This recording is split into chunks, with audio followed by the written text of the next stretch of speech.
Musa, Tuhannya siapa sih, Ismail, Tuhannya Ishak, Tuhannya siapa? Sebenarnya saya meyakini Tuhan di mana ini, Bang? Ya minimal kan gini kan, karena kita hari ini buta terhadap penglihatan kita kepada Tuhan sendiri, maka minta kepada itu. Ya kan, karena mereka kita percayakan kan bahwa Ismail orang baik, Ishak orang baik kan gitu. Justru tadi sana di Komal ini, karena saya percaya ini, saya mau mendapatkan ini inspirasi, diberikan saran supaya saya ini beri keyakinan, ku percaya Tuhan inilah gitu. Abang bernara sih meminta kepada Tuhannya Musa, Tuhannya Ibrahim,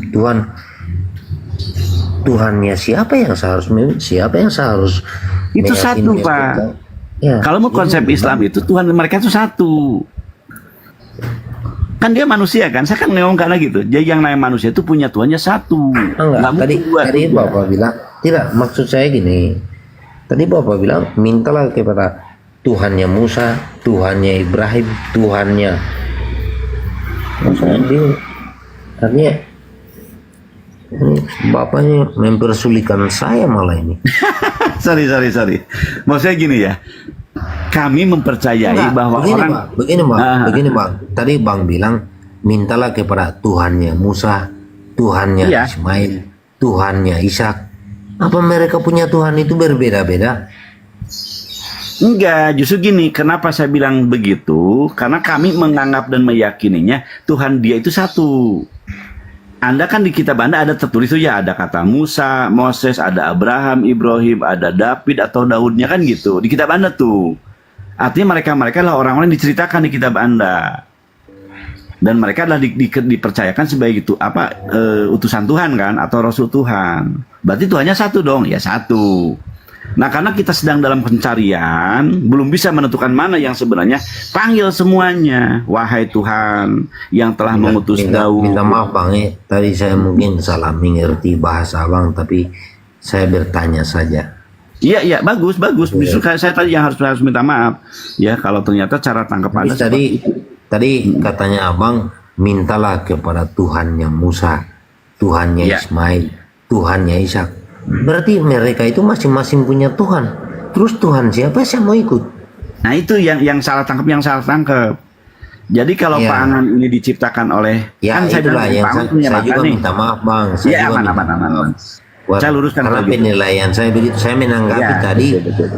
Berarti itu mereka itu punya Tuhan masing-masing. Oke, karena Abang bilang mintalah kepada Tuhannya Musa, Tuhannya Ismail, Tuhannya Ishak. Berarti mereka itu masing-masing punya Tuhan. Oke, baik. Siapa kepada siapa saya? Apa saya mau ikut Musa? Saya mau ikut Ismail? Saya mau ikut Ishak? Kalau dalam Islam, ya kan? Pak Joy, baik saya meluruskan ya. Saya minta maaf, saya minta maaf Bang. Aman. Saya yang harus meluruskan. Begini Pak Joy, menurut konsep Islam, Nabi Muhammad ini adalah Nabi yang diutus oleh Tuhan. Jadi Tuhannya satu, Allah namanya. Allah pun dulu sebelum Nabi Muhammad telah mengutus manusia namanya Isa Al-Masih. Ya, diutus oleh dia juga tuh namanya Tuhan. Tuhan itu namanya Allah. Sebelum Isa Al-Masih pun ada Tuhan itu mengutus Nabi Musa. Jadi Tuhan yang sama, oknum yang sama, entitas yang sama yang telah mengutus para nabi ini.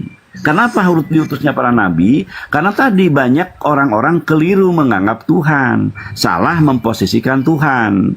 Maka para nabi diutus oleh Tuhan untuk memperbaiki ini semua. Ketahuilah bahwa Tuhan kalian adalah Allah. Wa'budullah, sembahlah Allah saja. Kan gitu. Nah, ketika saya katakan bahwa Tuhan mereka artinya satu-satunya Tuhan. Gitu. Oke, untuk mereka nabi ya. Nah, saya untuk manusia.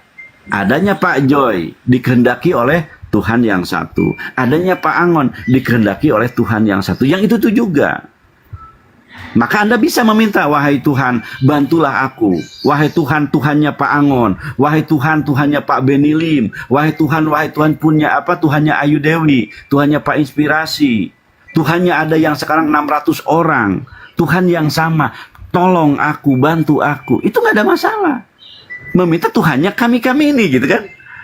Karena kami punya yakin Tuhannya cuma satu. Tuhan saya ini tahu loh Pak Joy, Pak Angon sedang duduk di atasnya, ada di depan pangkuannya ada bantal 2 biji, Tuhan tahu. Iya kan? Tuhan tahu di bawah di kanan Pak Angon ada kopi yang udah habis. Tuhan tahu bahwa depan Pak Angon ada lemari, dan Tuhan tahu juga apa yang sedang terjadi, yang ada di posisi kondisi Pak Joy sekarang. Tuhan tahu Pak Joy sedang duduk di mana, berbaring di mana gitu kan? Atau mungkin sedang apa, Tuhan tahu. Tuhan yang satu ini loh. Nah, kalau ditarik Tuhan ini ke masa-masa yang masa lampau, Tuhan yang sama pula yang telah mengutus Ibrahim, mengutus Musa, mengutus Isa, mengutus Nuh, Yakub, Ayub, Ismail, Ishak. Nah, karena kita masih dalam kondisi belum tentu mana Tuhan yang benar tadi, maka mintalah, wahai Tuhannya Musa, yang telah memberikan Musa keajaiban, dia bisa membelah laut. Keagunganmu telah kau dipertontonkan kepada manusia makhluk pada waktu itu. Wahai Tuhannya Ibrahim, engkau telah pertontonkan kepada pengikut Ibrahim bahwa Ibrahim tidak hangus dibakar. Wahai Tuhannya Nuh, yang dulu telah menciptakan adanya banjir bah. Itu seperti itu maksudnya. Jadi Tuhan yang sama yang telah memberikan kepada mereka mukjizat keagungan-keagungan. Tidak menutup kemungkinan Tuhan pun akan mengangkat Anda, mengangkat Pak Angon kan gitu, menyelamatkan kita. Maka yang dimaksud Tuhan di sana bukan Tuhan yang banyak, tapi satu-satunya Tuhan yang akan, telah dan sedang menyelamatkan kita semua. Mintalah ke Dia. Masuk ya Pak ya, Pak Joy? Siap. Masuk. Nah sekarang, kenapa Pak Angon melarang ada sesuatu yang mungkin cenderung kita salah? Sekarang gini, kalau saya manggil Pak Joy, ada tamu sebentar dulu. Pak Knight, selamat malam. Selamat pagi ya. Pak Knight, monitor? Iya, pagi. Dari kekristenan Pak ya? Apa? Dari Kristen Pak? Tidak. Islam. Dari Mindanao. Oh Islam. Assalamualaikum warahmatullahi wabarakatuh. Waalaikumsalam. Izin ya Pak ya, saya melanjutkan dulu obrolan. Mungkin nanti silakan Pak Benilim, kemana Pak Benilim nih? Kang Lim, monitor. Baik, saya lanjutkan ya. Teman-teman jangan sungkan untuk masuk dalam obrolan. Lanjut. Izin Ustadz ya, Kang inspirasi ya. Masuk, lanjut Kang, lanjut. Jadi gitu Pak Joy. Jadi kita Tuhan yang satulah yang kemudian kita minta. Nah saya tadi mengatakan begini loh, jangan salah kita meminta Tuhan. Ya, atau kita menganggap itu Tuhan, nggak boleh. Kita menganggap Musa Tuhan, nggak boleh. Wah hebat ya Musa bisa membelah laut. Kemudian kita dianggap dia Tuhan, itu salah. Dia akan marah, Musanya akan marah. Weh Joy, bukan gue yang hebat, itu Tuhannya gue yang hebat, kan begitu kan nantinya dia. Kenapa Pak Joy begitu sukanya dengan adanya kejadian, dan Pak Joy mungkin ada di tempat itu, salah menyikap. Wahai Musa, engkau adalah Tuhanku, gitu kan. Andai kan begitu contohnya. Musa akan marah. Joy, bukan aku yang hebat. Ini aku suruh gebukin tongkat ini. Ada yang memerintahkan aku, siapa? Tuhanku, Joy. Jadi Pak Joy akan diarahkan untuk mengakui Tuhannya Musa itu sendiri, bukan Musa itu sendiri sebagai Tuhan. Nangkap ya Kang ya? Siap. Sama ketika hari ini kami umat Muslim melihat baginda Yesus. Saya bilang baginda, kenapa dia nabi loh? Ketika teman-teman kekristenan menganggap itu nabi, menganggap itu Tuhan, kami menganggapnya dia utusan Tuhan. Maka ketika dia dilahirkan tanpa Bapa, Muslim mengakui loh Pak. Tetapi kami melihat bahwa Tuhannya Yesus lah yang kemudian menghendaki Yesus lahir tanpa Bapa. Bukan kehebatan Yesus, tapi kehebatan Tuhannya Yesus, Bapaknya Yesus. Kami tahu bahwa Yesus diceritakan di Al-Quran nih, Kang, diceritakan bahwa Yesus bisa menghidupkan orang mati loh. Umat Muslim tidak melihat bahwa Yesus adalah Tuhan, tidak. Tetapi itu atas izin, atas kuasa, atas mukjizat dari Tuhannya.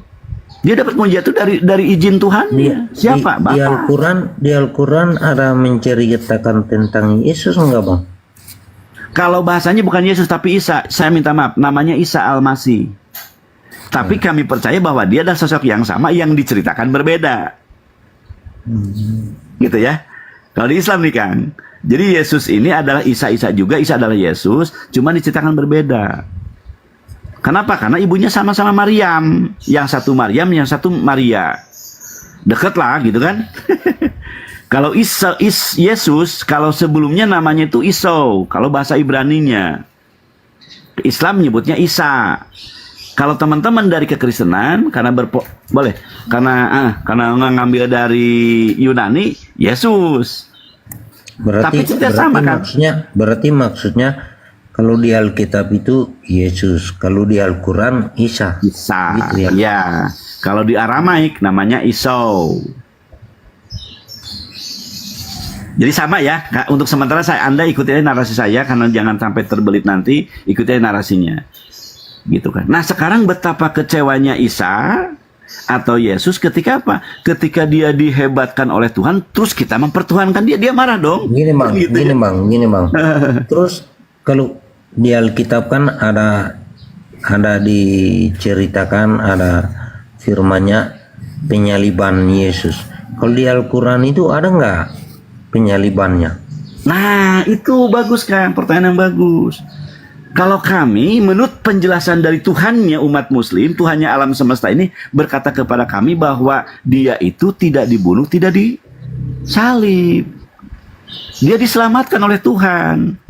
Hebatnya umat muslim sekarang, kami percaya, kami yakin bahwasanya baginda Yesus alaihissalam, baginda Isa al-Masih ini belum mati. Hebat gak tuh umat muslim? Umat muslim Kang, sedunia yang mainstream ya, yang utama maksud saya. Berarti gini bang, berarti kalau menurut di Al-Quran berarti nggak ada penyaliban gitu bang?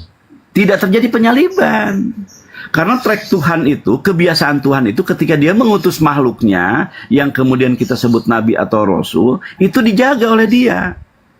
Nabi Muhammad diracun, nggak sampai mati kan, dijaga, tetap hidup. Kan gitu kan. Nabi Ibrahim dimasukin ke api yang sangat membara, tidak mati, tetap hidup.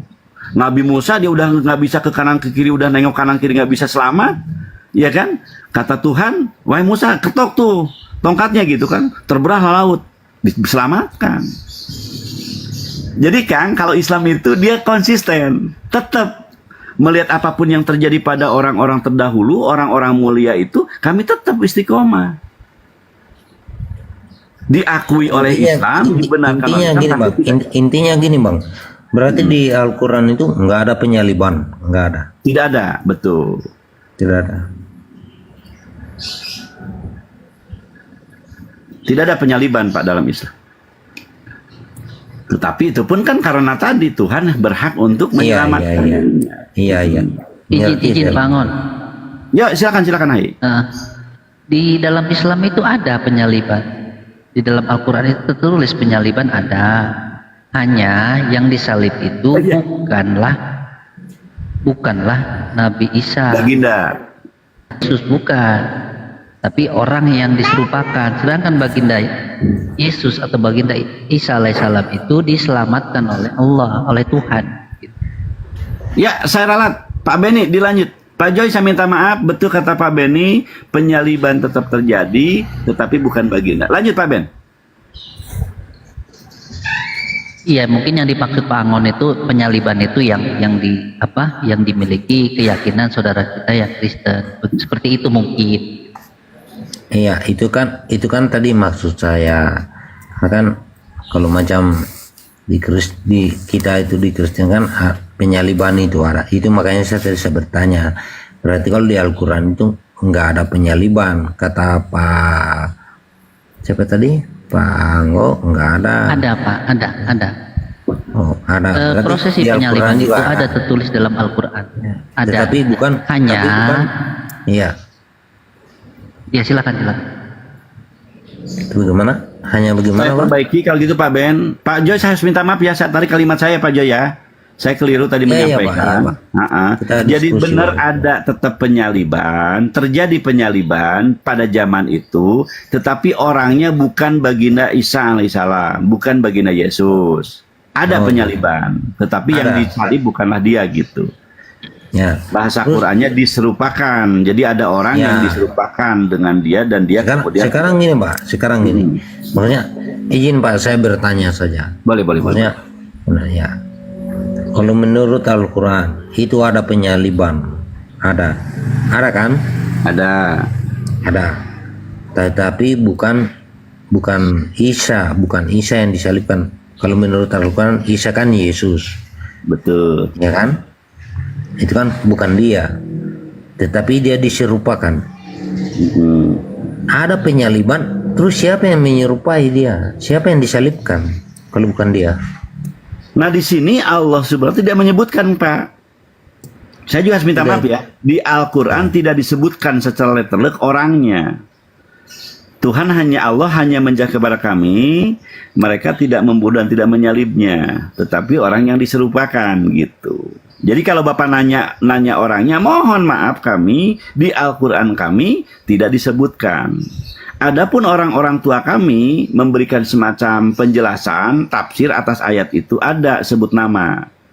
Tetapi saya harapkan kita jangan terbelenggu dengan nama nantinya. Itu akan memperkeruh suasana hati Anda kan yang sedang belajar.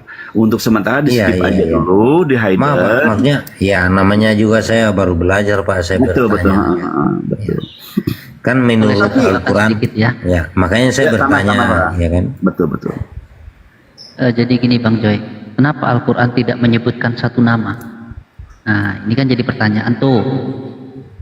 Kenapa Tuhan tidak menyebutkan satu nama biar jadi pembelajaran, kan begitu? Tuhan itu tidak mau kesalahan satu orang ditimpakan kepada keturunannya nanti. Ketika misalkan Tuhan menyebut di Al-Quran nama yang diserupakan itu adalah Pak Angon misalkan. Nah, Pak Angon ini pada zaman itu orangnya sangat brutal, sangat memusuhi baginda Isa alaihissalam misalkan begitu ya, dia berkhianat kepada Isa alaihissalam gitu kan. Nah kalaulah Tuhan menyebutkan nama itu, nanti yang akan menjadi beban itu adalah anak dan keturunannya, mungkin sampai saat ini kalau masih ada begitu. Makanya Tuhan tidak mau kesalahan satu orang, misalkan yang disalib itu adalah orang yang bersalah, yang di mata Tuhan itu buruk gitu. Akhirnya digantikanlah beliau ya untuk menjadi pengganti Isa alaihissalam. Nah ketika nanti Tuhan menyebutkan nama itu, bagaimana dengan keturunan?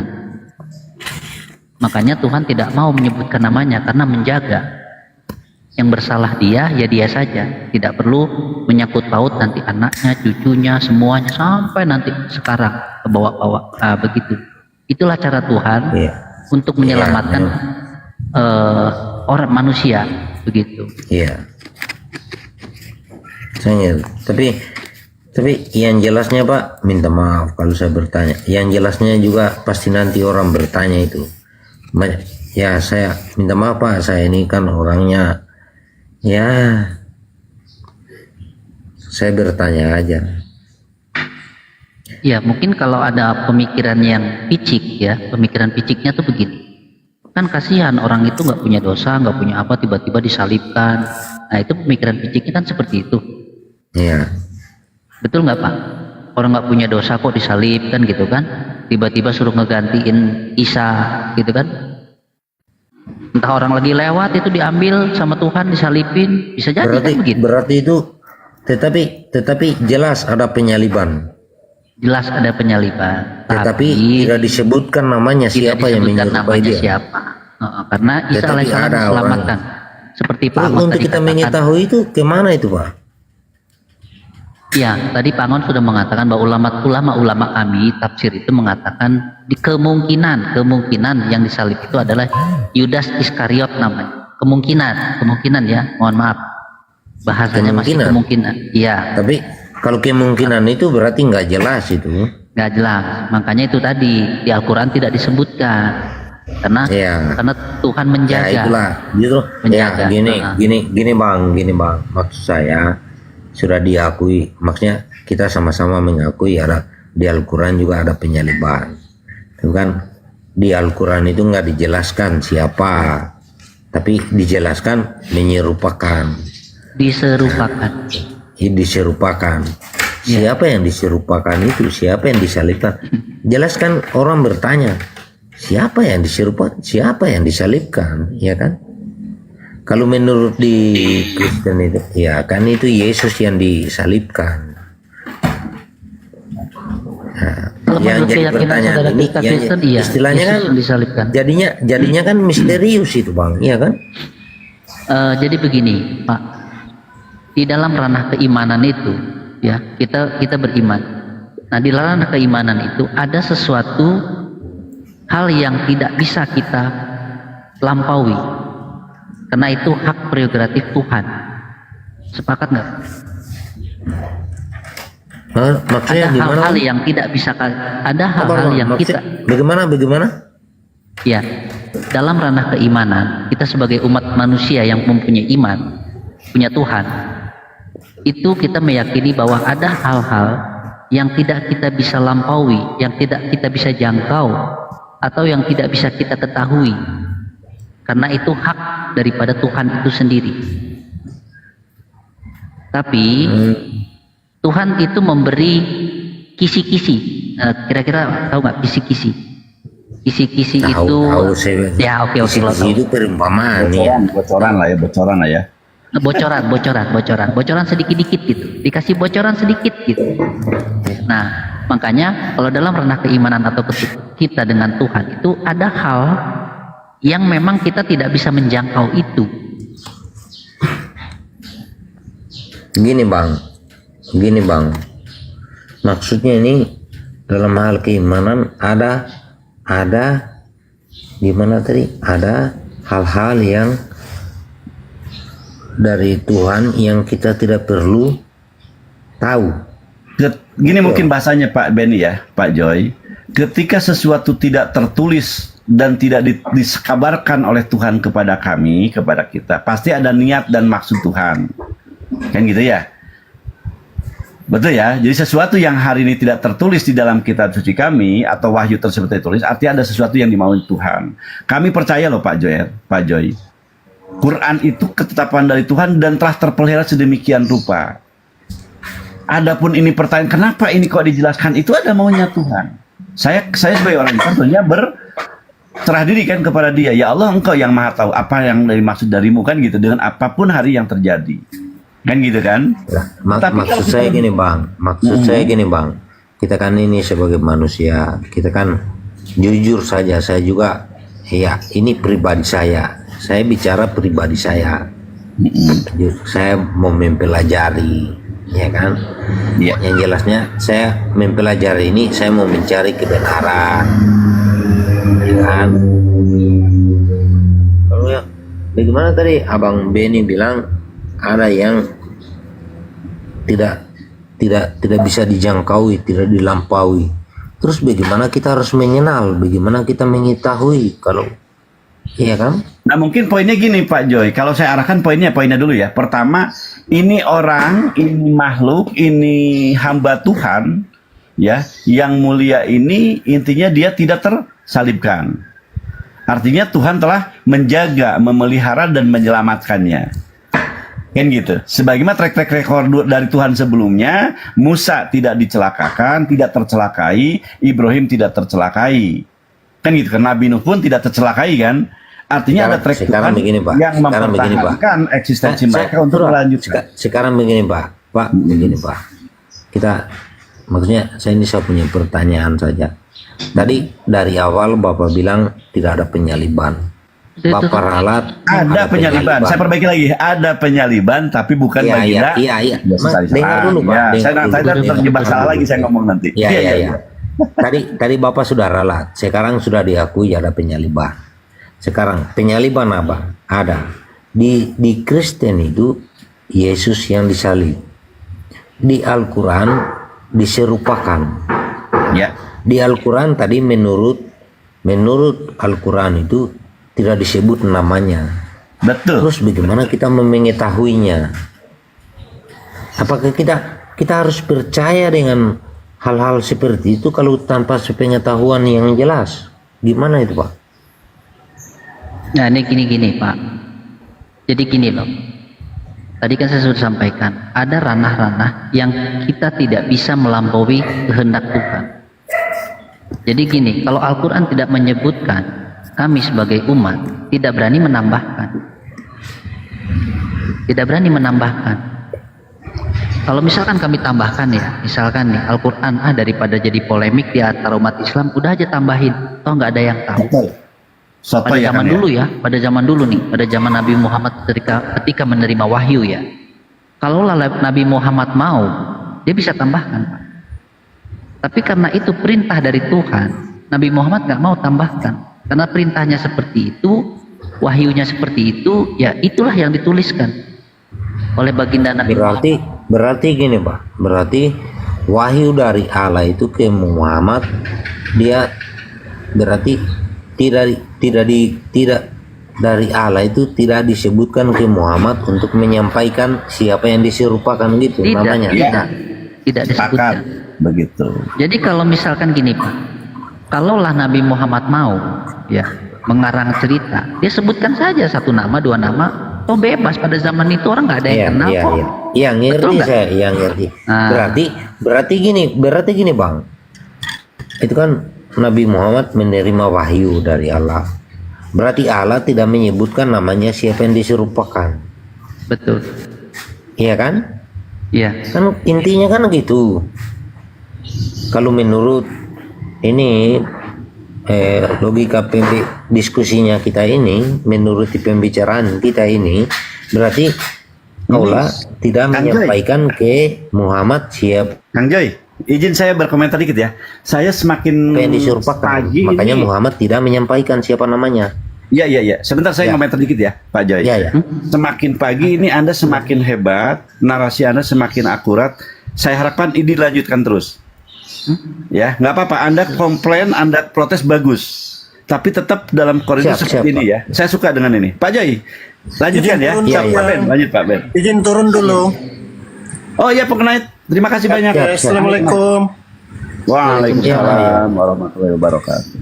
Siap. Karena narasi Pak Joy semakin berisi, Pak.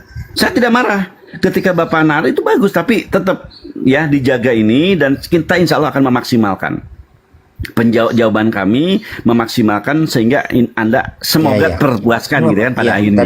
Tadi kan ya itu ya, artinya kita berbicara tadi masalah ke penyaliban. Ini kan berbeda, istilahnya berbeda dari kekristenan dengan Islam, itu kan berbeda ya kan Pak, gitu. Kalau di kekristenan itu kan diyakini Yesus yang disalibkan. Nah, dalam Al-Quran Yesus itu ialah Isa. Seperti tadi narasi Bapak kan, Yesus itu dalam Al-Quran dia Isa. Itu yang dinamakan Isa. Sedangkan dalam penyaliban itu bukan Isa, tetapi dia diserupakan. Dan pertanyaan saya, ya itulah tadi Bang Beni tadi sudah menjelaskan. Nah, sekarang begini. Tadi sudah ada yang perlu diketahui, ada yang tidak perlu diketahui. Terus gimana kita mempercayai kalau seolah-olah itu kita dibatasi gitu, kita tidak perlu mengetahui? Gimana? Begini Pak Joy, Ya. Wah, baik. saya berusaha Saya ini meluruskan orang ya. awam Pak ya. Baik. Saya meluruskan. Kata saya enggak masalah. Saya bilang Ya, tadi, Anda semakin kritis semakin bagus, tapi tentunya juga jangan melupakan kritis yang lainnya kan, gitu kan. Anda tidak melihat, wah orang Islam gile ya gitu kan, mengakui bahwa Yesus masih hidup nih. Itu hebat loh Kang, luar biasa loh. Coba sekarang teman-teman mau ngetik di bawah nih. Teman-teman setujukah pernyataan Pak bahwa saya baginda Isa alaihissalam, Yesus itu masih hidup sampai sekarang? Coba kalau Bapak hari berpikir lebih jauh lagi daripada membahas tadi yang udah yang maaf ya, nggak penting, mungkin di mata saya nggak penting, tapi di mata kan penting. Tapi lebih penting lagi berpikir, gimana ya umat Islam kok mau percaya kepada orang yang lahir 2024 tahun yang lalu? Nih akal dan logika dimainkan nih. Tetapi umat Islam percaya. Gila nggak tuh kalau menurut Bapak? Kan gitu kan? Umat Islam mengakui ada orang lahir tahun 2024 tahun yang lalu, 2024 tahun yang lalu, namanya Isa Al-Masih, putra Maryam, sampai sekarang masih hidup. Jadi bahan pemikiran Pak Joy nggak itu? Gila ya gitu kan? Betul nggak Pak Joy? Iya. Ini orang-orang Islam tuh amazing cara Maksudnya berpikirnya. gini Bang, Iya, iya. Gimana? Kalau Anda terjelimet dengan hal Pak yang Joy kayak tadi, pernah kan, pernah yang membaca isi Bible, Pak Joy? Gimana bang? Bagaimana Pernah bang? pernah membaca isi Bible? Pernah bang, pernah. Pernah. Di dalam Bible itu juga dikatakan, Enggak sejauh, maaf bang ya. Iya. Saya memang pernah membaca, tapi gimana ya bang? Saya juga tidak apa namanya? Gimana ya bahasanya? ya tidak mendalam baca tapi tidak mendalami gitu ya. Membaca juga, minta maaf bang, saya jarang sih, tidak Iya, nggak terlalu. apa-apa. Jadi begini Iya, iya. Pak, sebenarnya di Jujur dalam saja, Bang. Bible itu sudah dituliskan, ya, sudah dituliskan. Bahkan mereka pun berselisih paham di dalam Bible nih ya kata-katanya. Bahkan mereka pun berselisih paham, mengatakan Yesus itu sudah mati, padahal beliau masih hidup. Ada tertulis seperti itu. Gini bang, Tapi- kalau menurut yang diajarkan sama saya, jujur bang ya, ini kalau menurut ajaran itu Yesus memang disalibkan, mati, lalu bangkit. Nah, Itulah itu betul. Itu bukan Ya. bangkit kata-katanya, tapi dibangkitkan. ya. Itu Ya. saya kurang mengerti juga apa dia bangkit lah. Yang jelasnya dia disalibkan, mati, dia nggak usahlah kita pakai bahasa bangkit atau dibangkitkan. Dia hidup kembali. Pada hari yang Sama ketiga dia maknanya. hidup kembali. Nggak usahlah kita pakai bahasa dibangkitkan. Ya, dia hidup kembali. Nah, jadi gini, Pak. Yang jadi pertanyaan saya ini bang, ini tadi ya Pak Joy, gimana bang? Nggak gini, kalau saya sih lihat gini ya. Anda Ya, ingin gimana, Bang? belajar kepada keislaman kami, atau kita akan membahas kitab Anda? Karena kalau saya sebagai orang Ya, yang ya. sering dalam dunia perdebatan gitu kan, kami juga menemukan kitab Anda bahwasannya Baginda Isa ini atau Yesus ini yang oleh kalian perdebatan, dia terkutuk. Kan gitu. Dan saya sebagai orang Islam, saya sangat menolak makhluk ciptaan Tuhan, Iya, iya. kekasih Tuhan dibilang terkutuk. Saya sangat keberatan. Maka saya mungkin fokusnya gitu aja. Apakah Pak Joy ingin mempelajari Iya, kami, iya, iya. versi kami, kemudian kami tidak menyentuh kitab Anda, atau Anda lebih cenderung kami permalukan Anda dan kitab Anda? Atau Anda saya ajak untuk membaca kitab Anda? Biar paham betapa tidak relate-nya gitu kan kitab Anda dengan logika Pak Joy. Silakan, saya mengikutin saja. Saya dari tadi tidak menyentuh kitab Anda karena saya ingin Anda memahami kitab kami, kan gitu. Ketika kitab kami menjelaskan bahwa itu tidak tertulis, ya seyogianya terima aja dulu gitu kan. Tetapi juga Anda harus berpikir, waduh, Pak Angon menjelaskan bahwasanya dia tidak terbunuh. Iya. Dia sebelum mati, kan gitu, kalimat yang sangat mestinya harus diteliti lagi kan. Bagaimana bisa Pak Angon, otak saya nggak nerima nih, kan begitu jadinya. Saya orang waras Pak Angon. Ya, bagaimana bisa ada orang 2024 tahun yang lalu udah nggak ada di antara saya dan nenek moyang saya, tapi kata Pak Angon masih hidup. Kan ini suatu yang besar kalau sama saya. Ini besar loh Pak. Yang bisa menggedor hati Anda mestinya. Gila ya umat Islam. Amazing banget pemikiran umat Muslim. Daripada Anda mempertanyakan, loh Islam ya nggak sempurna ya, kok nggak disebutin oleh Tuhannya. Ini mah remeh, receh, nggak pengaruh kepada iman Anda. Tapi yang berpengaruh tadi, diakui oleh Muslim dia makhluk yang tidak pernah mampu ini- bisa menghidupkan orang mati. Kenapa Kang? Sok-sok lanjut dulu, saya mau ngangkat jemuran, lanjut. Jadi gini, tadi Pak Joy itu mengatakan bagaimana kita bisa mengenal Tuhan, gitu kan ya? Pak Iya, Joy? itu maksud saya Sedangkan bang. Tuhannya orang Islam kan nggak kelihatan, betul nggak? Nah, bagaimana kita bisa mengenal ajaran Tuhan? Lihat karyanya, apa karya di dalam Al-Quran? Di surat Al-Mu'minun, di ayat 3 dan 4, kalau nggak salah ya, itu dikatakan begini. Al-Mu'minun ayat 12-14, mohon maaf. Di ayat ke-12 ke 14, Al-Quran itu 1400 tahun yang lalu diturunkan, ya. Nah, di surat Al-Mu'minun itu dikatakan seperti ini. Contoh satu aja saya kasih contoh. Berbunyi seperti ini, Pak. Bahwa manusia itu tercipta dari saripati tanah, lalu menjadi segumpal darah, lalu menjadi segumpal daging, terciptalah tulang benulang, lalu dibungkus oleh segumpal daging, dan seterusnya dan seterusnya. Menurut ilmu kedokteran modern, itu baru diketemukan oleh para dokter-dokter ahli zaman dulu itu tahun 1800. Sedangkan Al-Quran sudah menceritakan embriologi manusia di dalam rahim itu 1450 tahun yang lalu. Kalaulah Nabi Muhammad itu seorang dokter atau seorang tabib, ataupun pada zaman itu ada fakultas kedokteran, mungkin saya nggak akan percaya dengan Islam. Karena pada 1400 tahun yang lalu itu sama-sama dunia mengetahui belum ada yang namanya dunia kedokteran, apalagi dunia embriologi. Nah, dari mana Nabi Muhammad tahu kalau bukan itu dari Tuhan? Sedangkan mungkin Bapak pernah dengar Nabi Muhammad itu seorang yang ummi itu tidak mampu membaca dan menulis,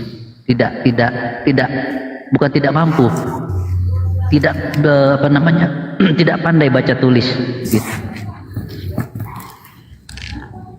Nah, kalau Bapak hanya memperkarakan masalah kok nggak disebutkan dari 6.600 sekian ayat yang ada di dalam Al-Quran, itu cuma satu.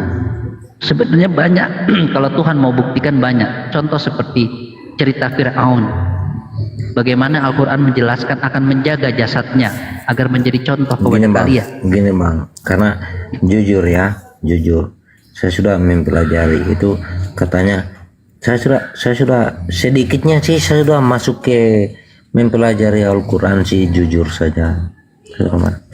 Itu dasar saya itu kemarin saya masuk itu katanya begini, bukan katanya sih, mungkin saya salah berbahasa, tapi yang saya tahu itu selalu dibilang itu Al-Quran itu penyempurna kitab. Betul nggak itu Bang? Betul. Itu penyempurna kitab. Betul nggak itu Bang? Betul. Tetapi itulah tadi permasalahannya yang saya temukan. Kenapa sih di Al-Quran tidak dijelaskan itu? Kalau diserupakan itu kok nggak dijelaskan, sedangkan Al-Quran itu penyempurna gitu. Maksud saya gimana ya berbahasa saya? Iya, saya paham. Ya. Kok penyempurna tapi nggak disempurnakan, nggak dijelaskan siapa namanya. Iya, itu maksud saya. Makanya saya katakan tadi ada hal-hal yang tidak boleh manusia ketahui, itu ranahnya ranah Tuhan. Contoh seperti gini, ketika Musa mengetukkan tongkatnya di laut itu terbelah. Ketika tongkat Musa itu saya yang pegang, apakah laut itu terbelah? Belum tentu. Karena Tuhan hanya menghendaki kepada Musa. Dan tongkat itu hanya sebagai perantara. Bukan tongkatnya yang sakti. Bukan kayunya yang sakti. Andaikan tongkat Musa itu ada di tangan saya saat ini, atau siapapun yang pegang, belum tentu. Nggak akan bisa membelah laut itu. Karena tongkat itu bukan apa-apa, itu hanya kayu. Dan dia bisa terbelah itu karena apa? Karena kehendak Tuhan. Saya ngerti itu Bang. Saya ngerti itu kalau dengan begitu. Kalau logika begitu saya ngerti. Jelaslah bukan kayu yang berkuasa, itu pasti Tuhan yang berkuasa. Musa juga bukan dia, pasti Tuhan yang berkuasa. Saya ngerti itu Bang. Sama kan sejarahnya Nabi Muhammad membela bulan. Itu bukan, ya itu kan Tuhan yang berkuasa, ya kan? Saya ngerti itu Bang. Cuma yang menjadi pertanyaan saya ini, kenapa di Al-Quran itu nggak disebutkan siapa yang menyerupai? Maksud saya biar jelas kita tahu, biar saya tahu. Maksud saya biar itu saya sampai Abang kiamat kurang 2 hari juga nggak akan tahu Bang. Umat Islam pun nggak akan berani ada yang jawab. Iya. Tidak ada satupun umat Islam yang berani menjawab itu, karena memang tidak ada. Iya. Dan tidak berubah ya Pak Den. setelah Ya, Pak Ben. kiai, ya gimana? Iya, kita tidak akan berubah. Kemudian kita tidak percaya kepada Quran gara-gara Iya, Quran betul. tidak kami tidak akan berubah keyakinan. Dan bagi kami nggak Contoh gini pengaruh deh. loh, Pak. Contoh gini deh, siapa yang tahu tentang kematian kita? Itu aja coba dulu. Kalau Bapak tadi mempertanyakan oke. kenapa sih nggak Oke, dituliskan oke, di dalam ngerti, Al-Quran ngerti, nama ngerti. nama Terus gini bang, terus yang gini bang, disalibkan. terus gini bang. Saya ada juga dapat, saya sering ya maklum bang, saya baru belajar untuk ke Islam gitu, maklum saya baru mempelajari.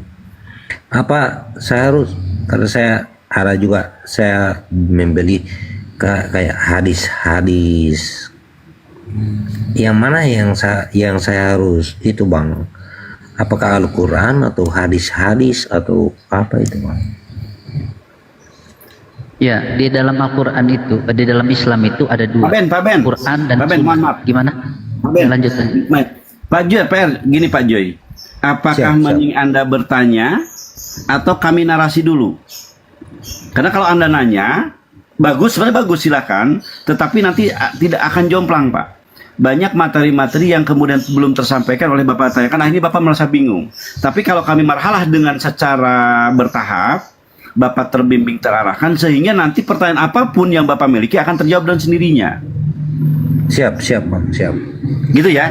Karena kalau Anda bertanya kan pasti akan bertanya terus. Tetapi pertanyaan itu Anda berangkat dari orang-orang yang mempertanyakan sesuatu yang emang dari awal tidak paham tentang Islam. Itu beresiko loh, Pak. Iya pak, maksudnya gini pak, saya kan ini mau belajar ke situ. Iya paham. Saya Wajar paham. nggak saya bertanya? Boleh. Maka saya bilang tadi, saya mengarahkan lagi, apa Pak Joy mau tetap bertanya seperti ini sehingga kami menjawab, menjelaskan apapun itu kepada Bapak. Tetapi tentunya jawaban kami akan lebih kepada apa pertanyaannya. Padahal begitu banyak faktor pendukung gitu kan dari jawaban tersebut yang oleh Pak JR belum dipahami. Tapi kalau kita marhalah sejak dari awal, bermarhalah maksudnya berstep ya, step by step, seluruh apapun yang di kepala Pak Joy akan ada permakluman dan akan merasa terjawab walaupun nggak ditanyakan pada akhirnya. Iya. Gitu. Seperti saya jelasin Iya. tadi kan tentang Tuhan, saya narasikan, barulah masuk masuk pada pertanyaan memastikan kenapa tidak tertulis, kami jelaskan kan gitu. Terus Iya. gitu. Nanti Bapak akan terbimbing bahwasanya ya saya harus punya sikap, inilah Tuhan yang saya imani. Gini pak, minta Iya, maaf iya, pak, minta maaf bang. Betul, Maksudnya gini, kita kan ini kan kita diskusi, saling saya mempelajari. Wajar nggak kalau saya bertanya? Nggak apa-apa. Boleh. Kalau Nggak, itu silakan saya lanjutkan Pak Ben nih, Pak Ben untuk bertanya menjawab. kan nanti saya nggak butuh. Saya untuk apa saya bertanya pak kalau saya nggak tahu, ya kan? Baik. Silakan Pak Ben. Mungkin beliau ingin mendapat jawaban dari pertanyaan. Silakan. Saya hanya mengarahkan saja. Kalau Pak Joy ingin sepakat untuk kita lanjutkan, Pak Ben berjibaku dengan saya untuk kemudian menjelaskan, atau mungkin lebih cenderung mengikuti pertanyaan. Silakan Pak Ben.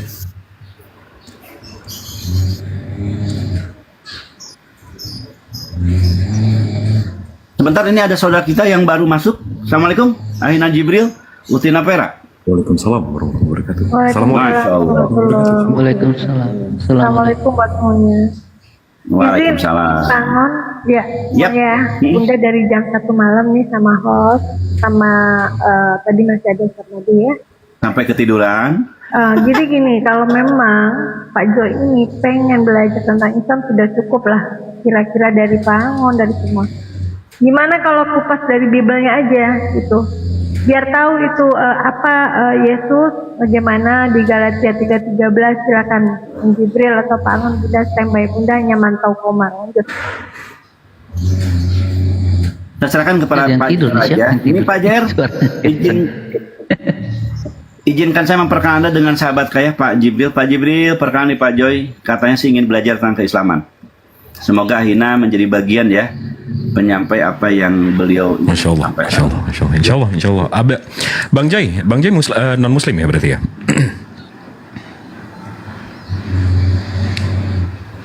Bang Jai, Iya, halo.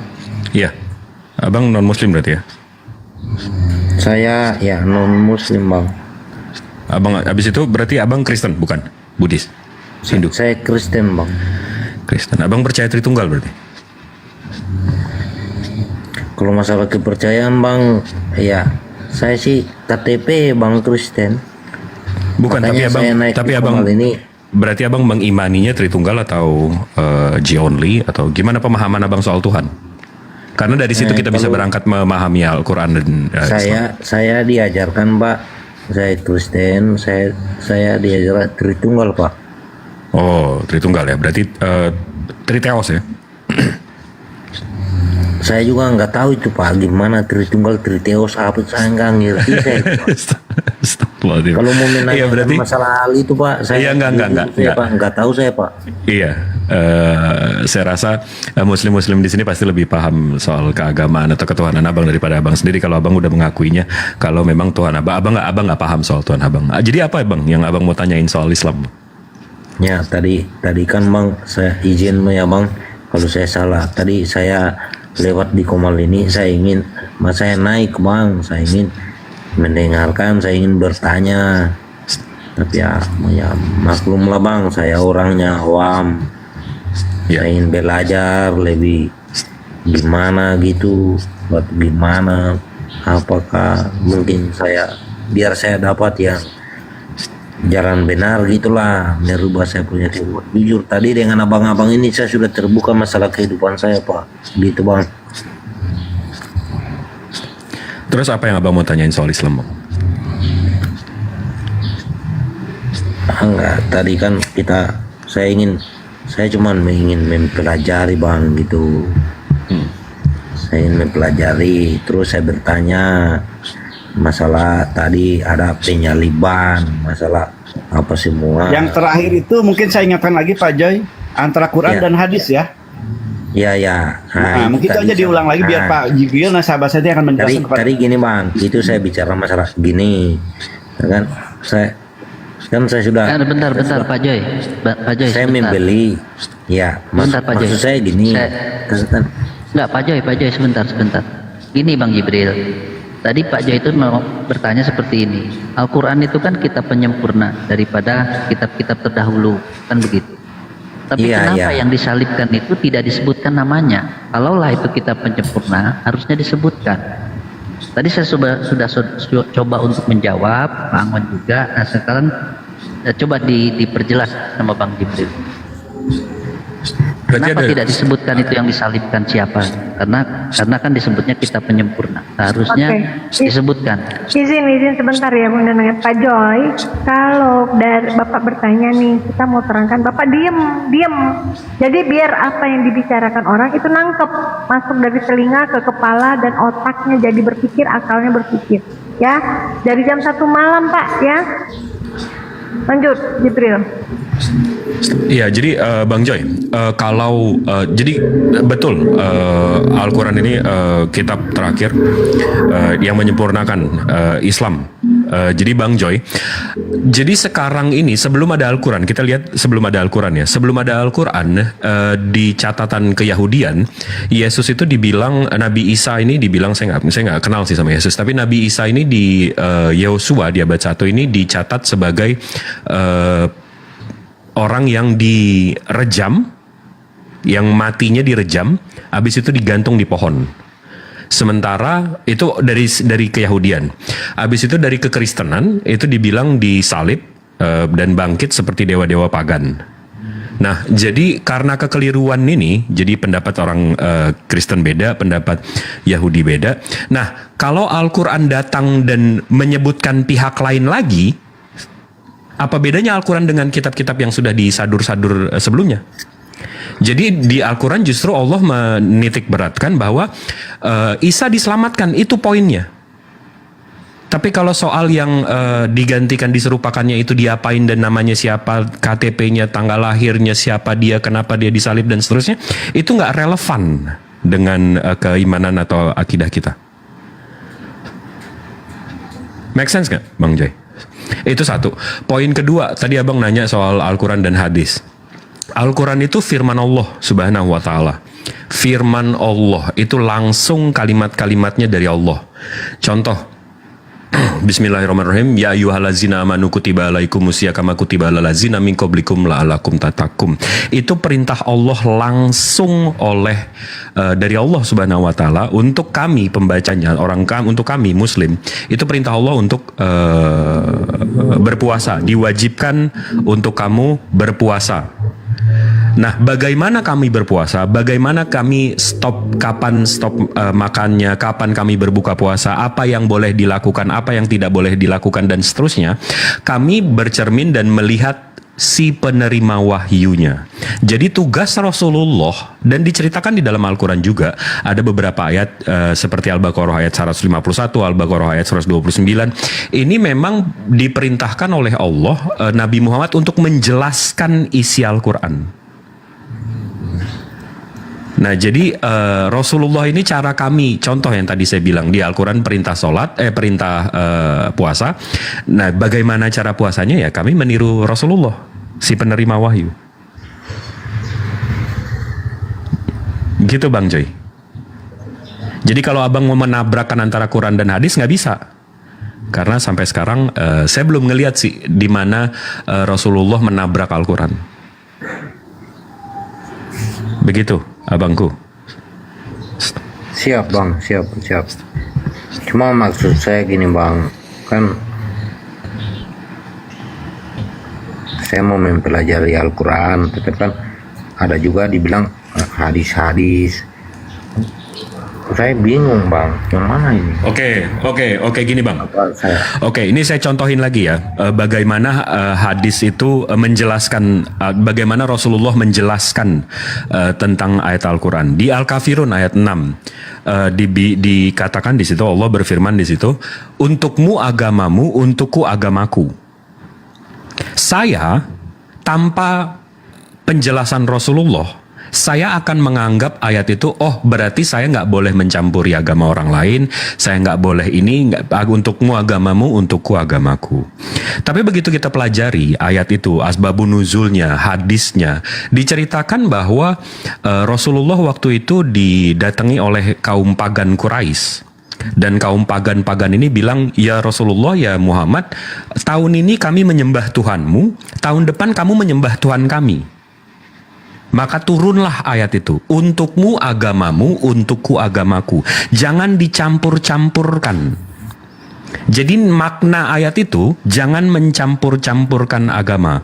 Sama seperti apa, nah ini yang saya lakukan sekarang di sini. Itu menerapkan ayat itu Bang, jangan mencampur-campurkan agama kita. Nah sekarang kan tiba-tiba Kristen Konoha, meskipun Kristen seluruh dunia, nggak ada yang menggunakan kata Allah, tiba-tiba Kristen Konoha pakai nama Allah. Nah itu saya di sini meluruskan, untukmu agamamu, untukku agamaku. Jadi jangan dicampur-campur, Tuhan saya jangan diambil tiba-tiba jadi Tuhan kamu gitu. Itu. Jadi bagaimana hadis dan asbabun nuzul menjelaskan tentang ayat. Abang paham ya sekarang ya. Jadi kalau saya cuma membaca ayatnya untukmu agamamu, untukku agamaku, nah itu kalau saya nggak paham maknanya ayat itu dari Rasulullah yang menjelaskan, ya itu tadi. Karena Al-Quran ini isinya pokok Bang. Karena kalau Al-Quran menyebutkan siapa yang disalib, habis itu gimana cara sholat, gimana cara puasa, gimana cara wudhu, waduh Al-Quran nggak bisa dihafal Bang. Al-Quran itu hanya pokok-pokoknya Bang. Stop. Gimana Bang Joy? Siap Bang, siap. Ya kalau bisa saya analogikan gini Bang Joy, Indonesia ini punya dasar hukum, yaitu Undang-Undang Dasar 45. Itu dasarnya. Dasar hukum Indonesia itu Undang-Undang Dasar 1945. Tapi seiring berjalannya waktu, ya ada undang-undang, ada hukum-hukum baru yang muncul. Karena apa? Disesuaikan dengan perkembangan zaman. Perilaku manusia setiap tahun berubah-ubah, perilaku pola hidup manusia, terus jenis kriminal segala macam dan lain sebagainya itu berubah-ubah, metode-metode, modus-modus. Makanya dibuatlah undang-undang yang baru. Nah kalau dalam metode Al-Quran, itulah yang disebut Undang-Undang Dasar 45-nya. Nah hadis-hadis Nabi ini menjelaskan Karena Nabi sangat tahu umatnya itu seperti apa, manusia itu seperti apa. Makanya disitulah Rasulullah menjelaskan. Itulah yang disebut hadis atau sabda Rasul Nabi. Begitu Bang. Itulah yang disebut namanya hadis. Enggak, dan kalau mau lengkap-lengkapan kitab Abang Yehosua dari umur 12 sampai 30 nggak ada. Masa Tuhan turun 30 tahun setengahnya nggak ada diceritain. Kalau mau lengkap-lengkapan ya. Jadi ya pastiin aja tangan bersih sebelum nunjuk-nunjuk orang maksudnya.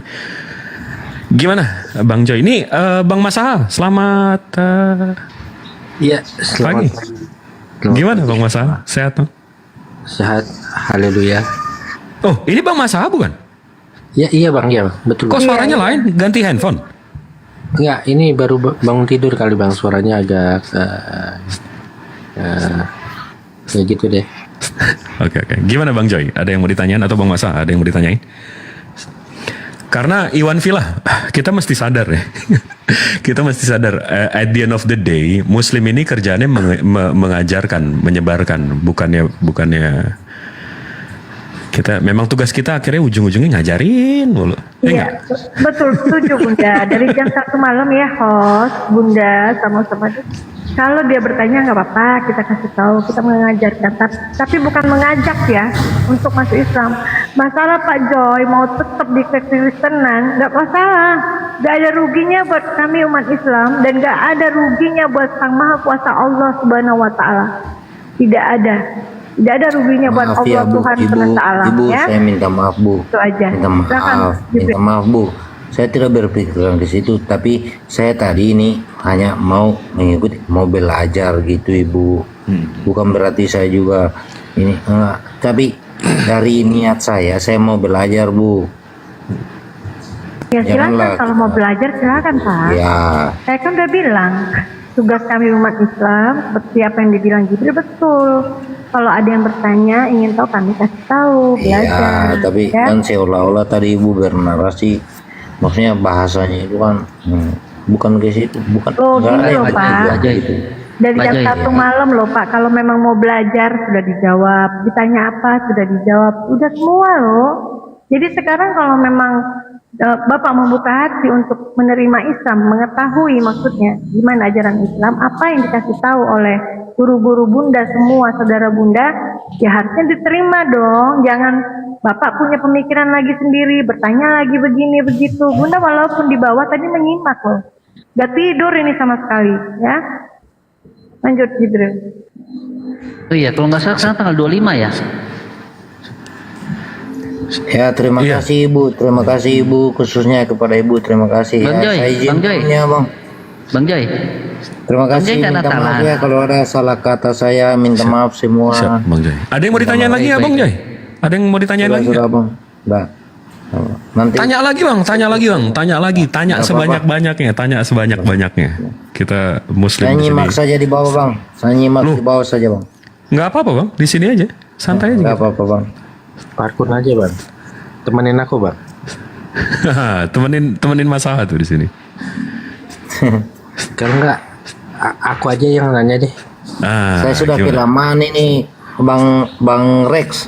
Saya udah kelamaan. Ibu siapa? Ibu Vera juga mungkin udah muak dengan saya. Wah, Jam 1 tadi jadi. Gak ada yang ada lah. muak Pak Joy, gak ada. Orang Bunda dari jam 1 nemenin kok dibilang muak. Cuman kalau dikasih tahu itu sudah dijawab apa yang Bapak tanyakan. Mohonlah jangan dibantah dengan narasi atau pikiran yang ada di Bapak sendiri. Itu maksud Bunda gitu loh. Ya mau nanya lagi silakan, mumpung ada Jibril. Enggak ibu dari tadi ya ibu nyimak. Apa pernah saya membantah? Apa pernah saya bertanya, dijelaskan, saya dengar, saya nyimak. Apa pernah saya membantah? Pak Joy ini dari Papua ya Pak Joy? Saya dari Sulawesi Tengah, Bang. Saya merantau di Papua.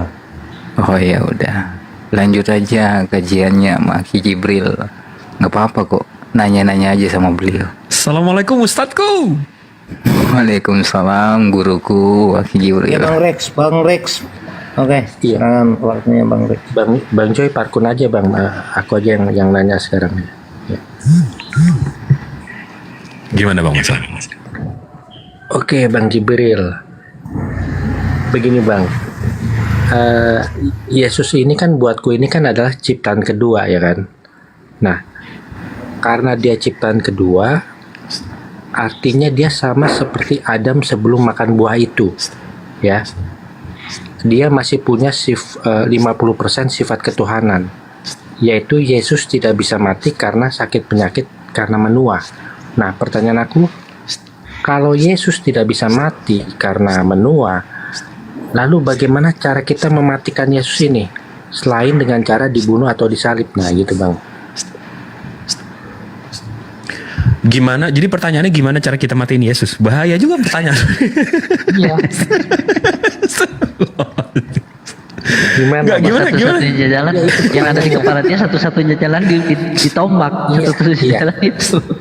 Bagaimana cara kita mematikan Yesus, sedangkan Yesus ini tidak bisa mati sendiri atau tidak bisa mati karena menua. Oke, Bang. Abang paham nggak konsekuensi logis dari narasi Abang? Segala yang diciptakan itu pasti mati. Segala yang hidup itu pasti mati. Kita setuju nggak di situ? Segala yang diciptakan pasti ada akhir. Dan Abang setuju bahwa Yesus ini ciptaan, betul nggak? Betul. Nah, kalau ciptaan berarti ada akhirnya, betul nggak? Nah, berarti dia ada akhir dong. Enggak Bang, kan tadi aku bilang karena dia ciptaan baru, artinya dia adalah sama seperti Adam sebelum makan buah itu. Iya, tapi di mana diceritakan bahwa Nabi Adam itu kekal? Ya, karena Nggak ada kan? perkataan. Nggak ada kan? Ada Bang, ada. Karena Kalau makan buah itu satu hari, di hari itu juga mati, betul nggak? betul. Kan Nah, di situ Abang menunjukkan titik lemah kitab Abang. Kenapa? Kalau kitab Abang konsisten, keimanan Abang Eden itu ada di bumi kan? betul, iya. Nah, jadi satu hari di bumi berarti detik dia makan buah itu, hari itu juga dia mati. Tapi dia hidup 980 tahun. Berarti salah. Iya. Berarti betul 900. Al-Quran. Nah, berarti betul Al-Quran. Sementara di kitab Abang dibilang kalau lo makan buah itu, hari itu juga mati. Kalau dia makan buah itu di surga, satu hari di surga itu 1000 tahun di bumi. Berarti waktu dia makan buah itu dia di surga, bukan di bumi. Berarti di Al-Quran lagi betul. Jadi umur Adam itu 980 tahun di bumi.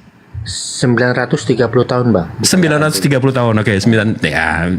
Nah, Jadi benar lagi Al-Quran justru kelemahan sebentar Bang Joy. Justru di situ menunjukkan Al-Quran yang benar lagi, bukan kitab Abang. Karena Bang, itu satu. Iya, siap Hormat Bang Joy. Bang Jibril. Iya, siap gimana? Bang Jibril, minta maaf. Iya. Saya boleh bertanya kepada Bang Rex. Bang Rex, oh boleh. percaya nggak Yesus mati? Yesus mati. Oh percaya Bang. Percaya? Maksudnya Dengan mati cara apa dia disalib, mati? kan? Mati disalib kan? Disalib? Iya. Itulah caranya dia mati. Kenapa Abang menanyakan bagaimana caranya bisa dia mati? Enggak, narasi Masaha ini mau menyatakan bahwa Yesus ini kekal. Sementara kalau ciptaan itu nggak ada yang kekal. Udah itu aja. Sebenarnya di situ jawabannya. Ciptaan itu nggak kekal Bang. Namanya ciptaan. Cuma Tuhan yang kekal. Enggak, begini Bang Rex. Saya ini juga ya mungkin kita sama orang awam. Tapi gini loh, pertanyaannya itu yang gimana ya? Ini Makanya saya bertanya tadi, apa Bang Rex percaya Yesus mati dengan cara apa? Ya dengan cara itulah dia bisa mati. iya. Dia bangkit Gini lagi. Bang. Kan gini Bang Joy. Kalau seandainya Yesus tidak bisa mati karena menua, kalau kita semua kan pasti akan mati nih Bang. Bang jujur Bang ya, kalau dalam Alkitab jangan kita seandainya. Enggak. Kita berdialog di sini, jangan seandainya. Tidak pakai seandainya. Itu kenyataan, bukti nyata. Tidak ada seandainya. Tidak ada itu mengada seandainya. Tidak ada. Nah gini Bang, aku tanya Bang. Orang yang mati disalib dengan orang yang mati secara alamiah itu sama atau enggak Bang? Beda lah Bang. Beda kan? Iya. Ya gini maksudku gini. Yesus itu dibunuh karena dia tidak bisa mati sendiri gitu loh. Karena pertanyaan aku kepada Bang Jibril, kalau Yesus tidak bisa mati karena Di mana narasi Yesus tidak akan pernah mati, Bang? lah itu Pak firman itu loh Bang, pada hari engkau memakannya engkau mati. Artinya Adam sebelum makan buah itu abadi Bang, dia tidak bisa mati. Tuh kan artinya kan, Abang mengeksergesis sendiri Oke, kan, ini mengartikan tafsir saya, sendiri Bang. kan.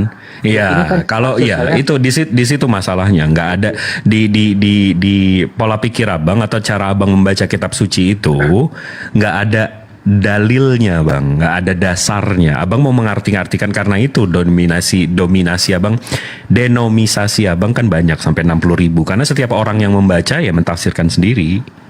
Di situ masalahnya. Sementara saya sebentar. Sebentar Bang Joy, sebentar. Siap. Sementara saya menjelaskan ke Bang Masaha, dasarnya ciptaan itu akan mati, semua yang hidup akan mati, Bang Masaha. Jadi dalil Abang, cara Abang mengeksergesis kalimat, oh kalau Adam nggak makan buah itu berarti dia hidup selamanya, itu nggak ada dalilnya, gitu loh Bang. Gini Bang Jibril, tafsir mengatakan semua makhluk itu akan mati juga itu adalah tafsir Bang. Loh, itu esensi Bang, itu esensi Tuhan. Enggak Bang, karena Adam sejak awal diciptakan itu diciptakan untuk tidak bisa mati karena menua gitu loh. Dari mana Abang itu tahu? Lah itu karena ada perkataan kalau engkau memakan buah itu engkau akan mati. Di hari itu.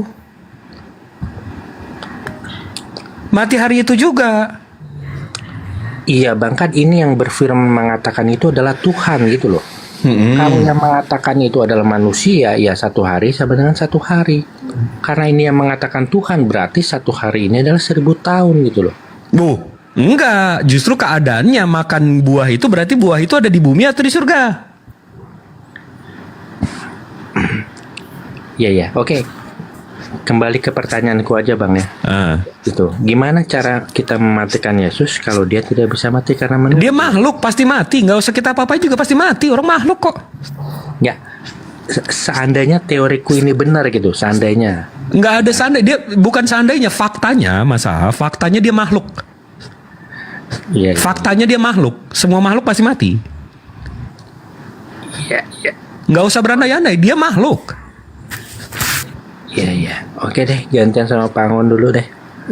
Siap. Faktanya dia makhluk gitu loh. Jadi nggak bisa di seandainya dia Tuhan atau seandainya dia nggak punya umur.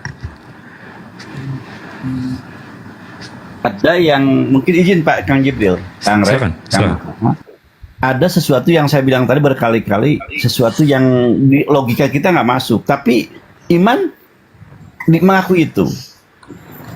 Di mana seorang manusia yang lahir 2024 tahun yang lalu sampai sekarang masih hidup. Kalau Anda mengatakan itu sesuatu, ya kami benarkan, kami tapi ingat sekali lagi, ini konsep yang telah Tuhan terus kepada kami. Mukjizat itu ada. Dan itu kami tidak bisa melampaui, otak saya udah nggak bisa melampaui kan, tapi kami mengimani karena tertulis demikian. Gitu. Kalau tuh ayat ini salah, tapi banyak sekali ayat-ayat yang lain yang kemudian membenarkan keagungan Quran itu sendiri. Hadis-hadis yang lain bukan cuma Nabi Isa aja kan yang dijelaskan tentang bagaimana Yahudi juga dijelaskan, dan ini semua mengarah ke sana loh Pak. Kalau kita mau ya, mungkin teman-teman kita mau meneliti sedetail apapun itu yang katakanlah kalau bahasa kalian mungkin dibuatkan ya oleh Islam, semua terbentuk dan terjadi. Maka ketika kemudian ada kalimat ini yang secara akal nggak mau kami harus menerima, walaupun otak tadi gitu kan mengatakan tidak masuk di akal. Sama ketika waktu itu laut bisa terbelah gitu kan, itu nggak masuk akal. Walaupun saya mungkin hari itu ada hidup itu nggak masuk di akal, tapi itu kan terjadi. Nggak masuk akal ada orang masuk ke dalam lautan api gitu kan, tapi kemudian keluar dalam kondisi tidak terkena sentuhan api tadi, malah kondisi dingin, tidak cacat, tidak gosong. Itu iman. Nah, ketika Anda mengatakan tadi kembali kepada Yesus yang kemudian dia masih dihidupkan, bukan berarti dia hebat, tapi dihebatkan. Kalau kami melihatnya seperti itu, Kang. Kan kami akui kan, dia masih hidup kan kami akui kan sekarang. Iya. Tapi bukan berarti katakan Jibril tadi, bukan berarti tidak mati, akan mati. Kullu nafsin dha'iqatus sedap yang jiwa akan mati. Dan Yesus pun akan mati. Kalau konsep Islam akan mati. Tapi inilah yang kemudian menjadi kelebihan-kelebihan Tuhan kami ini. Semua narasinya dipertanggungjawabkan dan terbukti. Sebagian telah dibuktikan, tapi kan sebagian kan masih dicanangkan kan.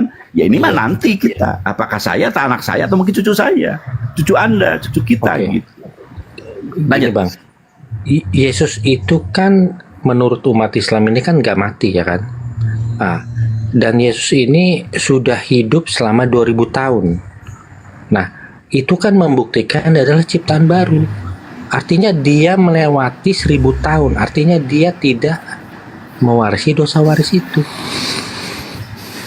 Dosa waris itu narasi siapa sih, Bang Nasa? Nih, saya capek banget dari ibarat artinya. Kita sekarang saya coba kejar Abang deh. Narasi dosa waris itu nabi selain gereja yang menjelaskan, nabi siapa sih? Nabi itu kan di Alkitab. Nabi Luka. Enggak, narasi original sins itu datangnya dari pagan. Zeus, begitu dia turun ke bumi, dia kawin sama manusia dan punya Perseus, akhirnya Hades dikirim ke dunia bawah tanah. Itu original sins itu dari kaum pagan. Narasi dosa waris itu nggak ada di agama Samawi, Bang. Nabi Ibrahim, Nabi Musa, Nabi Ishak, Ismail itu nggak ada yang mengajarkan original aja sins. Bang Rek, main slot aja lu. Skater mau turun itu. Bang Rek. Jadi kalau narasi Bang Rex, Bang kita, ayo. Jadi kalau narasi Abang, Nabi Isa ini tidak meninggal karena dia tidak menerima dosa waris, ya, nggak bisa di situ, Bang. Gini Bang, dosa waris itu apa sih Bang? Aku kasih contoh nih Bang ya. Kita ini laki-laki kan, semakin bertambahnya umur, prostat kita kan semakin membesar kan Bang. Nah itu yang dimaksud dosa waris Bang. Loh, seandainya tidak ada itu dosa penyakit waris, lu sendiri. Enggak. Kenapa itu jadi bukan. Itu kenapa jadi dosa ya? Penyakit kenapa dosa ya? Nah iya, jadi itu loh, itu yang dimaksud dengan dosa waris itu loh. Itu Aduh, ini masa saya mesti ngajarin Abang soal dosa waris, soal kekristenan sih. Dosa waris atau original sins itu yang diimani oleh umat Kristen itu dosa Nabi Adam yang diwariskan turun temurun. Itu dosa waris, Bang. Iya, jadi yang dimaksud dosa waris itu adalah sakit penyakit yang timbul karena proses penuaan itu loh Bang. Aku kasih paham Abang gitu loh. Jadi virus HIV Bang itu adalah jadi kalau orang yang lahir buta gimana tuh? Dosa warisnya dia dapat lebih gede gitu ya? Nggak Gimana bisa kalau dong. orang yang baru lahir 2 hari 1 jam dia meninggal tuh gimana? Nggak bisa dong Bang, dosa waris nggak kayak gitu. Gini Bang, Dosa Iya, waris nggak, itu dosa Bang Jibril? keimanan. Iya. Bang Jibril, gimana kalau orang baru lahir 1 jam terus tiba-tiba dia mati itu gimana? Nggak kena prostat tuh? Mati juga? Dia dapat warisannya lebih gede kali Bang. nah, itu dosa waris Bang. Saya ini mau dengar cerita dongeng atau saya mau dengar ajaran gimana sih? Enggak, ini Bang Jibril tahu ini kalau aku biasanya intronya agak panjang memang. Gini Bang, virus HIV itu adalah dosa waris 2.0. Paham nggak di situ Bang? Jadi ada dosa waris kedua ya, diupdate lah dosa warisnya. diupdate. Betul, Nah Bang. ini Tuhan macam apa nih Bang? Tuhan maha dendam. Kalau saya Bang di Islam, Tuhan saya maha pengasih lagi maha penyayang. Jadi begitu Nabi Adam melakukan kesalahan, konsekuensinya dia terima diturunkan ke bumi. Tapi itu udah dinarasikan oleh Allah Subhanahu Wa Taala sebelum menciptakan Adam. Allah itu sudah mengatakan bahwa aku menciptakan Adam ini untuk menjadi khalifah di bumi.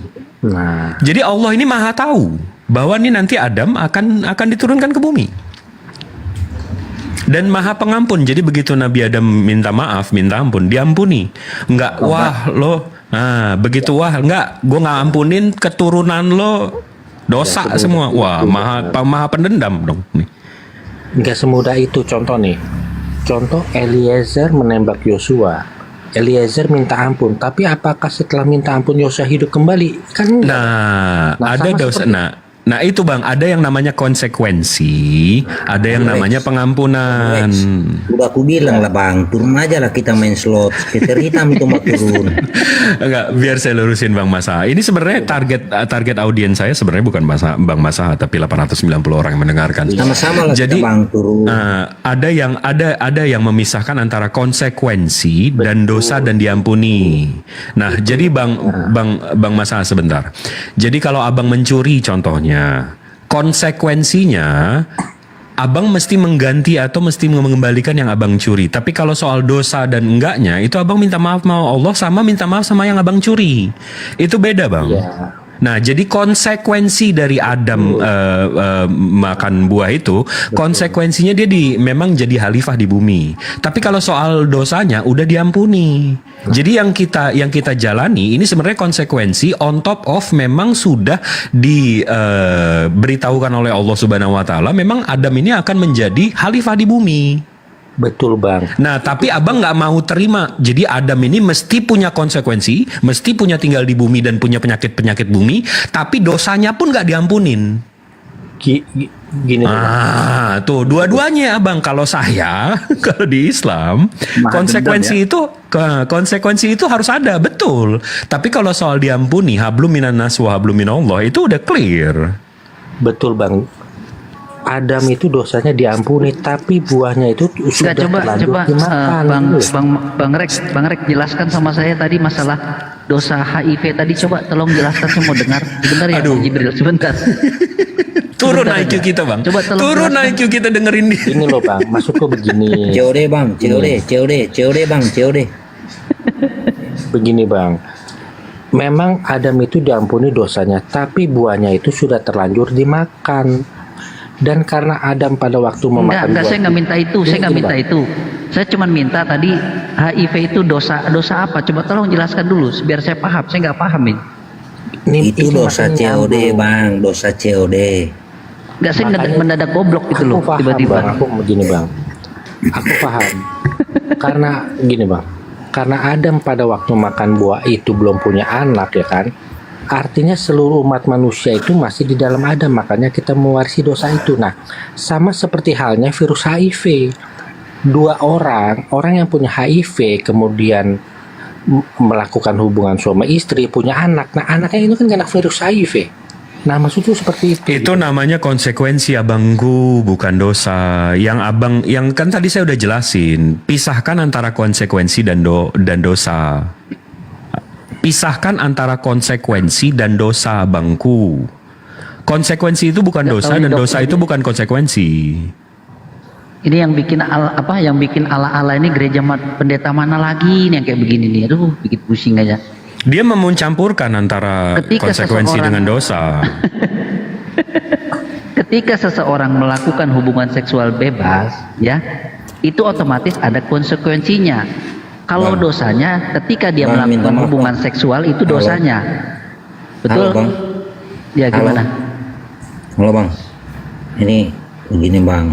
Mendingan saya ladenin saya bertanya boleh nggak? Siap, silakan bang. Silakan.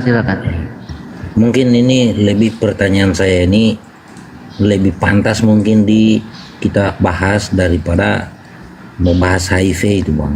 Itu HIV Insya Allah. Silakan. Ya. Gini bang, saya membaca di Al-Quran itu kita dibolehkan berbohong dalam 3 hal. Nggak ada di Al-Quran itu bang. Abang jangan ngarang. Oh, itu nggak ada di Al-Quran itu. Nggak ada di Al-Quran. Di hadis. Di hadis ayat berapa itu? Hadis itu nggak ada ayat bang. Nggak, berarti memang jadi saya wajar. Jadi saya naik di sini, saya udah dengar Bunda Vera tadi menjelaskan kayak gimana, Pak Angon tadi udah menjelaskan kayak gimana, Bang Benny udah menjelaskan kayak gimana. Berarti memang literatur abang nih pertanyaannya itu memang menyerang, memang sifatnya menyerang. Nggak ada masalah juga. Tapi setidaknya pahami yang abang serang gitu loh. Jadi gimana coba pertanyaannya diulang bang?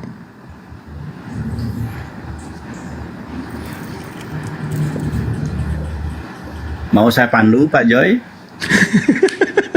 Coba Masa kita mesti ajarin abang nyerang? Saya juga baru belajar jadi bang ya.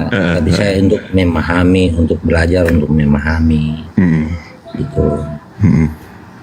Oke lah, oke gini, Bang Joy, saya anggap, Kalau Bang saya Rex anggap, tadi ya, naik saya anggap ini- Bang Joy bertanya ini atas dasar ketidaktahuan. Ketidaktahuan. Ya? Oke, nggak apa-apa. oke. Biar saya jelasin ya bang ya. Saya udah paham poin abang. Poin abang, apakah di Islam itu dibolehkan berbohong gitu dalam 3 hal? Betul bang? Iya, itu Iya. itu tadi Dan- intinya pertanyaan saya bang. Iya, baik. Di Al-Quran itu tidak diceritakan seperti itu. Tapi Rasulullah pernah meriwayatkan, ada hadis yang meriwayatkan Rasulullah mengatakan hal tersebut. Jadi Rasulullah mengatakan ada 3 hal yang kita boleh berbohong. 1 untuk menyenangkan istri, 2 dalam masa perang, 3 untuk mendamaikan umat. Nah, jadi sekarang saya tanya sama abang, Bang Joy. Kalau istri, abang udah punya istri belum? Belum bang. Nah, kalau abang punya istri, Susah kan jelasinnya? nggak apa-apa. Kalau abang punya istri, abang Joy ini istrinya agak gemuk lah 1 hari. Habis itu dia nyoba baju. Habis itu dia nanya, aku kelihatan gendut nggak pakai baju ini? Abang kira-kira jawabannya apa bang? Untuk menyenangkan istri abang, untuk nggak jadi masalah, untuk nggak jadi ribut hal yang nggak penting. Kira-kira abang jawabnya apa? Ya, Kalau untuk kayak badut lo gitu. mengantisipasi keributan, ya jelas kita bilang nggak, oh bagus, padahal dia jelek itu. Nah, maksudnya di sini, maksud Rasulullah berbohong seperti itu nggak menyakiti siapa-siapa bang, nggak merugikan siapa-siapa. Jadi bukan dibolehkan, tapi nggak berdosa hal-hal seperti itu. Itu 1. Dan contoh kedua ya, dalam peperangan. Abang kita lagi perang nih bang di Indonesia lawan Malaysia. Abang tiba-tiba ketangkep sama orang Malaysia. Habis itu orang Malaysia ini nanyain abang, di mana markas kalian? Abang bocorin nggak? Karena detik abang bocorin, ratusan ribu saudara abang yang di Indonesia ini akan meninggoy. Abang kira-kira jawab jujur apa bohong? Oh, saya membela mereka lah, saya nggak tahu. Saya bilang saja nggak tahu. Nah, itu yang diampuni, boleh berbohong di situ. Tapi bukan, itu kan abang membela saudara-saudara abang. Abang mau ada ratusan ribu janda gara-gara abang jujur.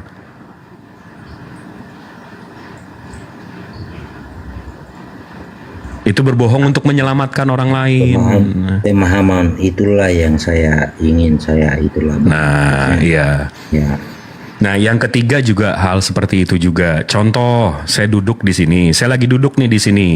Bang Angon lewat. Bang Angon ke kanan. Bang Angon bilang, Bang Cip, kalau Bang Joy nanya, jangan iniin saya. Bang Angon ke kanan nih lari. Habis itu Bang Joy datang. Bang Joy datang nanya, Bang Angon mana? Saya lihat di tangan abang udah ada pisau. Saya tahu nih golok. Bang Joy ini kalau ketemu Bang Angon mau ditusuk nih. Nah, saya bergeser dari tempat duduk saya. Habis itu saya bilang, sejak saya duduk di sini saya nggak ngeliat Bang Angon. Menurut Bang Joy, saya berbohong nggak tuh? Dan kira-kira bohong saya menyelakakan orang nggak? Ya, menyelamatkan Bang Anggung gitu. Nah, itu untuk mendamaikan umat tadi. Jadi ada 3 bohong itu yang bukan dibilang boleh atau disarankan ya, tapi ya itu nggak merugikan orang lain bang, dan boleh. Gitu loh. Jadi apakah itu definisi bohong? Ya bohong kalau secara teknikal ya bohong. Tapi esensinya kan nggak begitu, abangku. Gini mungkin Kang Jibril ya, ketidaksesuaian antara ucapan dan kejadian nggak sesuai. Kan bohong tuh. Itu sama aja seperti kalau saya bilang sama Bang Masaha nih, Bang Masaha, selamat Natal, selamat ulang tahun Tuhan Abang. Nah itu saya munafik bang. Karena saya tidak mengimani Tuhannya ulang tahun, tapi di mulut saya berbicara. Jadi berbeda di antara yang saya ucapkan dan keyakinan saya. Itu namanya munafik. Kita nggak boleh begitu bang. Makanya lebih bagus saya bilangnya selamat liburan. Jadi di Islam itu sampai yang omongan dengan hati aja nggak boleh berbeda, Bang. Tentangan. Itu namanya munafik, ya betul. Itu selisih. Ya, gitu, Tapi Bang Joy. poinnya di yang ketiga tadi, Bang Joy, yang Bang Jibril tadi sampaikan. Ingat ada kata-kata yang mungkin terlewat di situ, mungkin terlewat terdengar atau apa. Poinnya kata Bang Jibril itu ketika duduk, Pangon lewat, lalu bergeser. Nah, setelah Pangon lewat bergeser duduknya, dan Bang Jibril mengatakan selama saya duduk di sini tidak melihat siapapun lewat. Itu poinnya di situ yang harus diingat. Karena duduknya sudah bergeser setelah Pak Angon lewat. Paham nggak? Paham Bang, paham. Mudah-mudahan terjawab ya, Bang, ya, Bang Joy. Dan itu nggak ada di Al-Quran, Bang. Nggak di Al-Quran. Nggak ada di Al-Quran. Rasulullah menceritakan itu, menarasikan. Mungkin gini ya Kang Ustadz, Kang Jibril ya, Pak Joy. Jadi memelihara kebahagiaan, nyawa, kemaslahatan hidup itu baik di hadapan Tuhan. Kan gitu ya. Tadi jalan begitu kan. Jadi kemaslahatan, istri tidak tersakiti, bahan kulut kita ya demikian. Tadi nyawa terselamatkan. Kan gitu kan. Harga diri seorang juga terangkat, itu baik. Dan kita tidak bisa, walaupun mungkin bahasa tersebut adalah bahasa yang tidak sesuai antara fakta dan ucapan, tapi itu baik. Itu baik, bagus gitu kan. Lain halnya kalau Anda diinterogasi oleh polisi. Ya kan, itu pun kita sebagai warga negara yang baik dan demi mencari siapa yang salah kan, kita nggak boleh bohong. Biar hukum benar-benar tegak kepada siapa yang melanggar. Kalau nanti ke sana larinya ya Pak Joy. Bukan sebenarnya boleh bohong, nanti Anda ditangkap polisi nanti nggak ngaku lagi. Siapa yang memperkosa Anda nggak ngaku, ya jangan boleh gitu. Memang pemerintah jelaskan. Jadi ada nilai-nilai bohong yang berpotensi baik, menyelamatkan, tapi juga ada posisi bohong yang justru malah menciptakan ketidakadilan, kejoliman kepada pihak yang lain. Demikian, lanjut. Sama kayak ini, Pak Angon. Tiba-tiba ada temen yang masakin saya telur, habis itu kulitnya masuk, Ustadz. Kulitnya masuk ke telurnya. Terus begitu saya makan, enak nggak? Saya bilang, wah enak, enak banget. Enak sampai nyengir ya. Ya, itu kan berbohong, tapi kan untuk menjaga hatinya, nggak berbohong untuk menyakiti kan. Mudah-mudahan dipahami ya, Bang Joy. Ini true story ya. Ini true story nih. Ada istri saya di samping saya nih ya. Istri saya itu kalau masak tuh selalu sering keasinan. Nah, dia nanya, gimana Pak rasanya? Agak sedikit ini enak, tapi lain kali kalau besok masak garamnya agak dikurangin dikit ya. Nah itu seperti itu, contohnya seperti itu. Kalau saya bilang, masakanmu asin gak enak segala macam, nah dia tersakiti hatinya.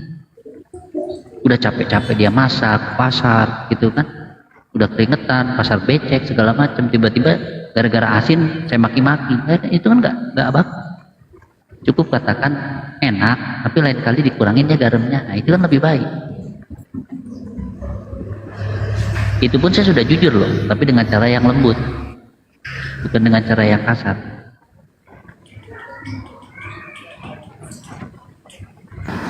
Gimana Bang Joy?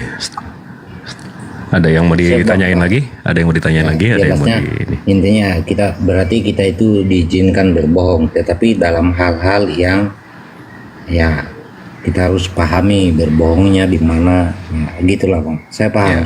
Ya, innamal binniat, karena semua itu bergantung pada niatnya, Bang. Iya. Bang Rex mungkin ada tanggapan gimana? Iya, gimana kalau misalnya kita udah punya pacar nih, ya kan? Terus nggak boleh di Islam nggak boleh. Paham nggak? Ada pacaran-pacaran. Nggak boleh pacaran. Diulang lagi. Istri lah. Iyalah kita udah punya istri, ya kan? Nggak, gue tahu nih narasinya si Mas Hani pasti pengen gini dia nih, narasinya dia gue tangkep nih. Gimana? Gue selingkuh terus pulang gue bohong sama bini gue, yang penting dia seneng. Tuh ngomong gitu kan? Iya betul Bang Ben. Ya. Gimana tuh kalau begitu? Ya. Oke, dari kita punya istri, abis itu kita keluar kita selingkuh gitu ya Bang ya? Habis ketemu cewek lah, jangan selingkuh lah ya. Ketemu cewek nggak selingkuh dong? Ya makan malam dinner gitu lah. Terus Ini yang Rex, kedua, gini, Kang sudah Gibril. didengar Contohnya tadi sisi itu, kedua Bang. aja Kang Gibril. Masa mau diulang Sisi lagi? kedua, ketiga, keempat nggak apa-apa, biar aman. Enggak. enggak Sudah tunggu dengar lah sebentar. tadi itu pemahamannya. Enggak, karena Kita bisa berbohong, bisa, tetapi kita lihat dulu dalam masalah apa. Itulah. Apalagi jadi mau enggak dicontohi istri, pacar apa. jadi si Mas Aha ini pola pikirnya abang-abangku, saya udah ngadepin dia setahun lebih. Pola pikirnya itu devils in the details. Jadi dalam detailnya itu ada kesalahan dia, yang narasi dia.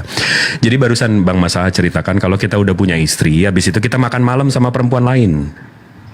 Betul nggak Bang Mas Aha? Ya betul. Nah, kalau kita balik lagi ke rumah dan istri kita menanyakan, dan kita nggak boleh, kalau kita jujur menyakiti istri kita karena yang kita lakukan itu salah, ya berarti udah jelas dong. Berarti nggak boleh bohong dong.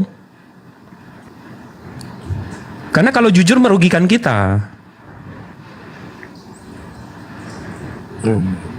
Bukan, jadi kita bohong itu bukan karena melindungi istri, tapi untuk melindungi diri. Paham nggak?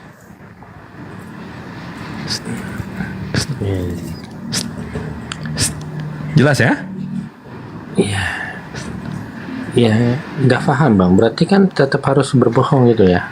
Demi Abang berbohong Tidak untuk paham. melindungi Tidak diri, paham. bukan melindungi istri. Lah kan Bang Rex. kalau istri Bang marah Rex. kan gawat Bang juga. Rex, Bang Rex, paham nggak? Ya kan sudah Itu dibilang, itu kau berbohong boleh untuk dirimu berbohong. sendiri, untuk kebaikan dirimu sendiri, bukan kebaikan istrimu, gitu loh. Nggak paham juga bahasannya.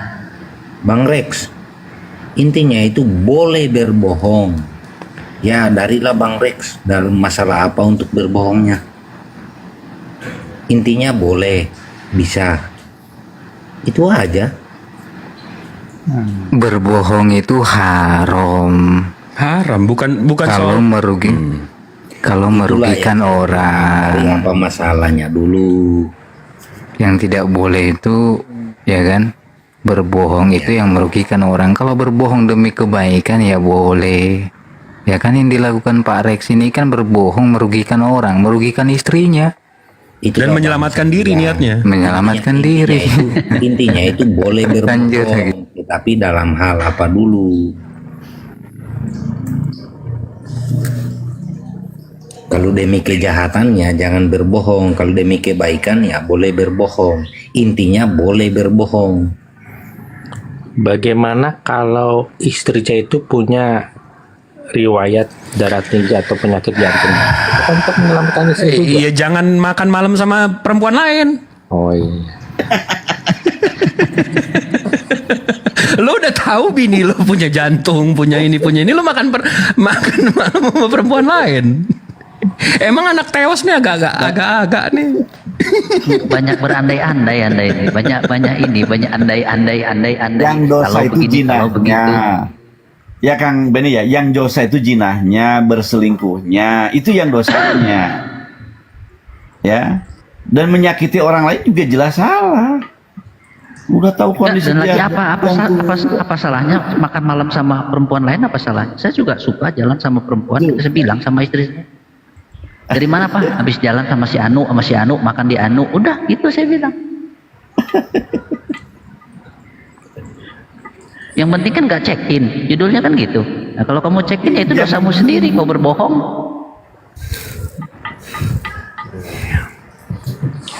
Jadi intinya simpulnya gini mungkin teman-temannya Pak Joy, simpulnya bahwa dalam Islam itu sangat realistis, sangat logika. Jadi ada kebolehan bohong pun ternyata kalian bisa menerima. Oke, nggak ada masalah dengan itu kan gitu jadinya kan. Demi kemaslahatan, kemanfaatan, tidak kemudian menghilangkan nyawa kan gitu. Mempertahankan nyawa, mempertahankan kelangsungan hidup itu bagus. Gitu, itu boleh di dalam Islam, gitu kan. Ketimbang kita jujurnya kita justru menciptakan kehancuran baik komunitas tertentu yang justru malah bagian daripada komunitas kita, kan sesuatu yang sangat ironis. Ya. Penjajah menjajah kita, kemudian kita jujur habis semua, ya udah berarti itu bukan kebaikan, malah kekonyolan. Jadi ada dalam Islam suatu waktu kita berkata-kata bohong tidak sesuai antara fakta, data dan kalimat dan ucapan, tetapi itu baik untuk keseluruhan manusia. Itu tidak ada masalah. Itu intinya. Ya. Nah, Saya ngomong nggak boleh panjang sekarang Kang Ben, lanjut. kalau misalnya nih Misalnya lagi. Misalnya kalau delik aduan gimana? Misalnya kita melaporkan ke polisi seseorang. Tadi Pak Angon kan? sudah sampaikan kalau untuk hal-hal seperti itu kita harus bicara jujur. Karena apa? Kalau kita tidak jujur di situ, di BAP polisi itu akan merugikan orang atau memfitnah orang yang tidak bersalah. Tadi Pak Angon sudah jelaskan. Anda sekarang misalkan lagi. Iyalah. Nyerah dia. Kita ganti ke pertanyaan baru deh. Next question. Ya. Perbedaan Ini Islam. Mas mungkin Pak Rex, sebentar Kak Rex. Ini sedikit saya ya. Ini juga saya tegaskan dengan aja kebolehan sesuatu yang diharamkan tapi kemudian dibolehkan. Haram tetap haram tapi boleh. Makan daging babi, makan anjing, darah segala macam itu suatu waktu jadi boleh. Kalau over mah. Ini dalam Islam ya teman-teman, Pak Joy. Ini dalam Islam ya. Itu biar saya luruskan. Itu biar saya luruskan. Kalau soal makan babi itu nanti dibolehkan dan seterusnya itu kalau antara pilihannya antara nyawa atau haram. Karena ada dalil juga di Al-Quran, kita harus memelihara hidup kita. Jadi itu lebih penting. Karena kalau soal dosa, Bismillahirrahmanirrahim, dengan menyebut nama Allah yang Maha Pengasih lagi Maha Penyayang. Jadi dia mau menghidupkan kita dulu. Jadi kalau dipilih antara nyawa dengan makanan, nyawa dulu kita selamatkan. Iya, ada kepentingan yang lebih tinggi gitu Bang ya. Iya, ada prioritas. Dalam Islam itu ada prioritas. Tapi Bang Rek, kalau saya Islam ya, saya nggak makan babi. Lah Islam memang kuahnya doang. babi. Hah? Enggak, saya nggak makan babi, kuahnya doang. Wah, itu nggak boleh Bang. Nggak boleh lah. Oh, coba bilang. Kan itu ada minyaknya. Bang. Waduh, kok jadi ambigu itu. Nggak boleh Bang. Nggak boleh Bang. Enggak, saya lagi bercanda Bang Jibril. Saya lagi bercanda. Nggak, iya, jadi ambigu itu. Saya mau turunkan barusan, saya mau turunkan loh teman-teman. Hampir aja dia memperbaiki. Saya lagi bercanda sama si Rek ini. Satu. Tapi dari tadi andaikan seumpamanya mulu. Enggak, dan Rasulullah pernah mengatakan bahwa kalau kamu ragu tinggalkan. Jadi kalau contoh ya, saya ragu saya masuk ke satu restoran yang satu restoran itu serving pork, dia jual babi. Nah saya ragu apakah satu tempayan dengan nasi saya nanti, ataukah nanti makanan saya satu kitchen, satu dapur. Kalau ragu tinggalkan gitu. Udah jelas. Kalau di Islam Contohnya jelas. gini, Bang Jibril. Di Islam detail banget. Saya datang nih ke pernikahan non muslim ya, kebetulan saya orang keturunan Tionghoa. Itu pasti ada halal food sama non halal. Itu pasti ditulis di satu resepsi di gedung itu. Tapi karena saya tahu cateringnya satu, nah itu saya nggak makan. Karena saya tahu cateringnya satu. Paling yang saya makan itu makanan yang pinggiran seperti apa, ada siomay. Itu mungkin diambil cateringnya, itu saya lihat dulu ini cateringnya dari dalam bukan. Kalau dari Saya dalam paham tetap itu akan Bang. makan.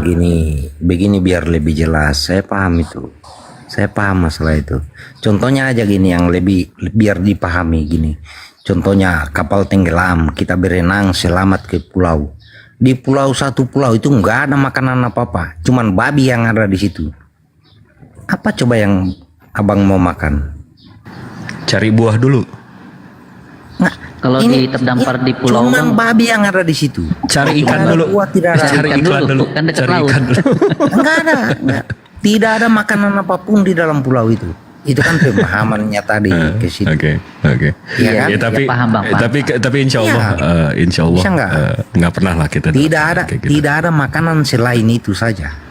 Itu kan antara nyawa dan dosa tadi, itu maksudnya, ya kan? Insya Allah. tuh Bang Di Joy dalam aja Islam, paham. Bang Rek masa nggak paham? Pak Joy, di dalam Islam juga ada usaha dulu ya. Jadi kita tuh nggak boleh tanpa usaha kemudian kita berserah diri, tidak. Jadi ada usaha dulu. Iya, maksimal. tidak. Ya, Itu tadi paham kita tuh poin saja. Kita tuh Iya, poin betul. saja. Ya. Iya kan? Saya kan bilang tadi tidak ada selain itu, tidak ada selain itu. Itu kan nggak haram itu jadinya. Karena kan nyawa, iya kan? Tapi makanya juga tidak boleh sampai mengenyangkan. Iya, tetapi kan boleh. Itu kan nggak haram jadinya. Iya boleh. Iya kan? Bukan nggak haram, salah tetap haram. Cuman Allah Iya haram, memaafkan. tapi kan kita, iya dimaafkan. Iya. Dimaafkan. Tetap ya, Iya. terserah dengan hukum. aturan. Hukumnya Itu tetap ada haram, tetapi Tuhan Iya, hukumnya tetap haram. Jangan dianggap Kan maksud halal. saya kan tidak ada makanan lain kecuali hanya itu saja. Kan mau tidak mau kita kan nyawa. Kan begitu pemahamannya. Itu Ya kan? kalau Bang Benny kayaknya itu jatuhnya suujon gitu loh. Bisa aja walaupun satu catering kan bisa aja masakan babi itu dimasak di panci yang berbeda. Ya kan? Ya, Itu tadi kan dalam makanya Islam, tadi kan saya dalam udah Islam bilang itu udah Rasulullah bilang kalau Ya, ragu tinggal. Kalau ragu tinggalkan. Nah, saya tidak, maksudnya saya paham dengan Bang Jibril tadi nih. Itu maksud saya. Itu makanya saya kasih contoh. Iya. Tidak ada selain makanan selain itu, hanya itu saja. Ya kan? Ini antara nyawa dan dosa. Ya kan? Tidak ada lain. Mau tidak mau Ini kayaknya pengaruh Hanya itu yang minuman dimakan. keras Bangnya udah hilang nih kayaknya nih teman-teman. Gitu. Siap-siap sadat deh.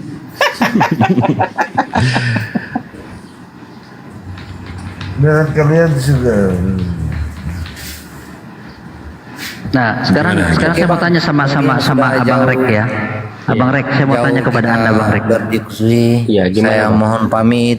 Mungkin ada salah kata bahasa. Saya mohon pamit, Bang.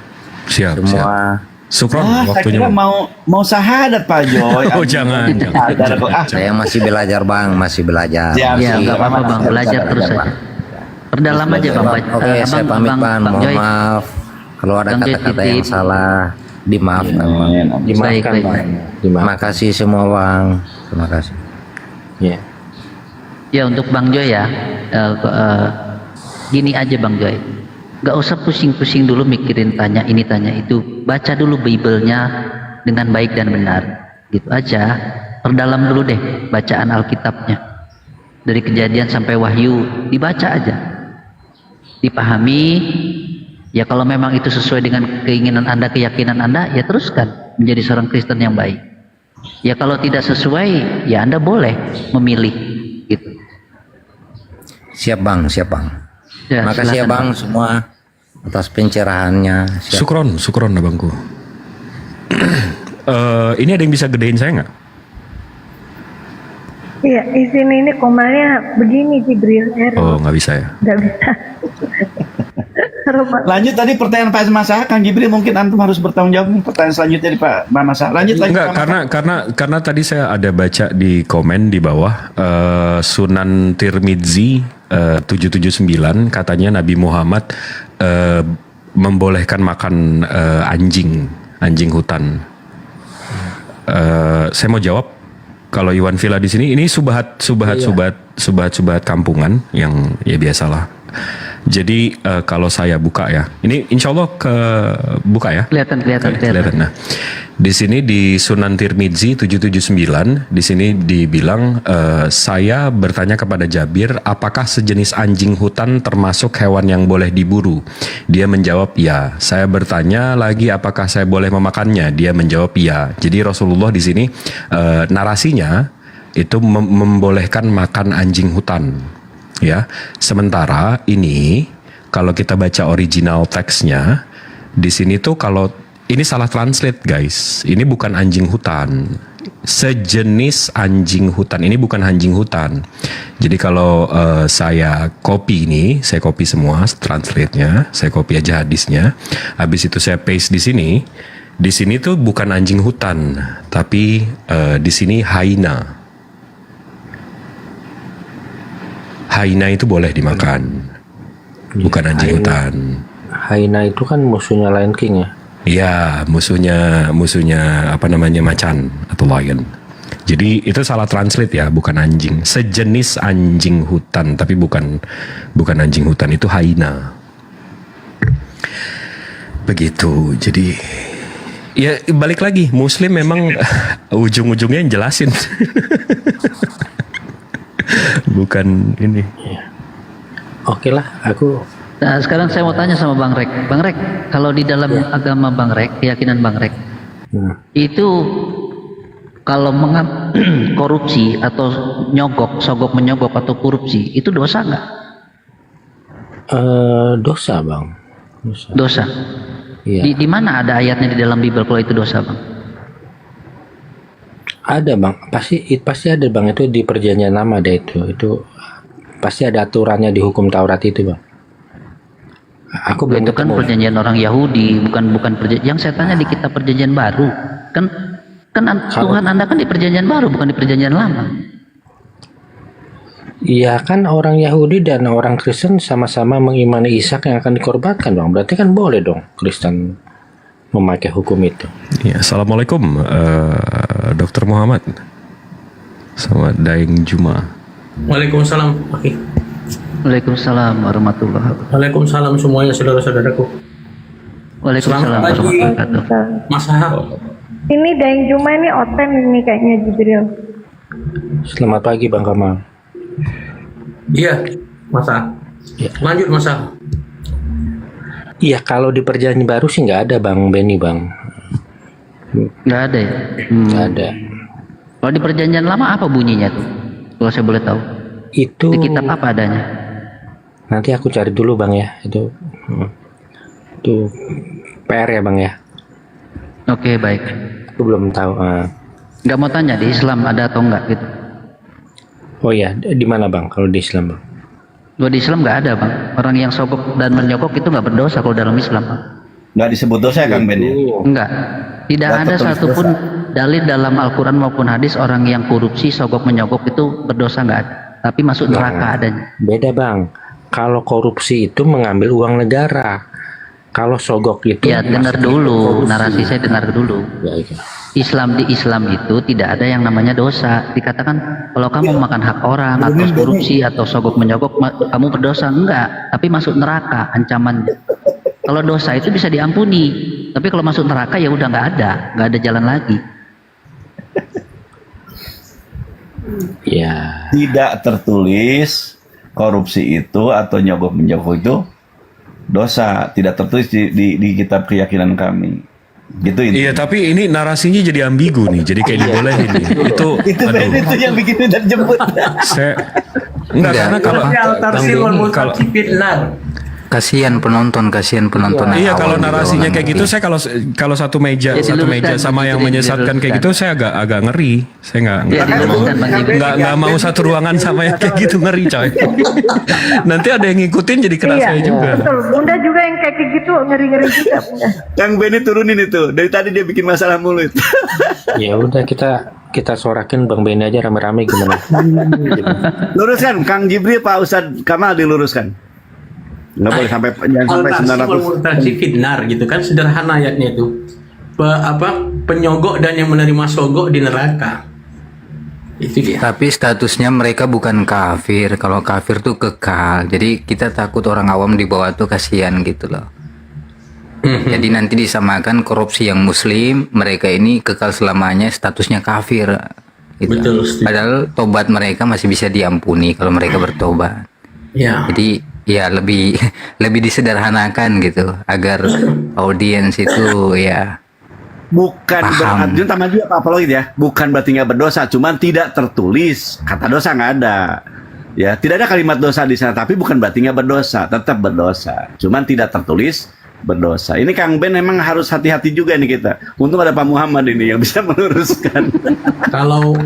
Kalau sederhananya korupsi itu kan sama dengan mencuri. Masalahnya kalau kita mencuri atau menipu, misalnya saya menipu Akhi Jibril, saya bisa minta maaf sama dia atau kembalikan duitnya. Tapi kalau korupsi uang orang banyak, minta maafnya susah, mengembalikannya susah. Makanya azabnya itu lebih lama, itu aja. Apalagi kalau gara-gara kita korupsi, akibatnya ada anak-anak yang justru tidak dapat makan ataupun pendidikannya terlantar. Jadi efek korupsi itu yang mesti dibayangkan. Bukan cuma sekedar bahwa kita ngambil duit semiliar. Semiliar itu kita bayangkan distribusi uang yang tidak sampai ke rakyat itu jauh lebih parah. Ya mungkin 1 miliar nggak sampai ke orang-orang tertentu, itu belum menjadi masalah. Tapi ada orang yang kebutuhannya sebegitu penting, urgent, sehingga bantuan atau apa yang mesti sampai kepada dia tidak sampai, maka itu azabnya jauh lebih berat buat kita. Jadi korupsi itu langsung dikatakan finnar karena dia dosa besar itu. Ya, artinya tidak perlu timbang-timbangan lagi.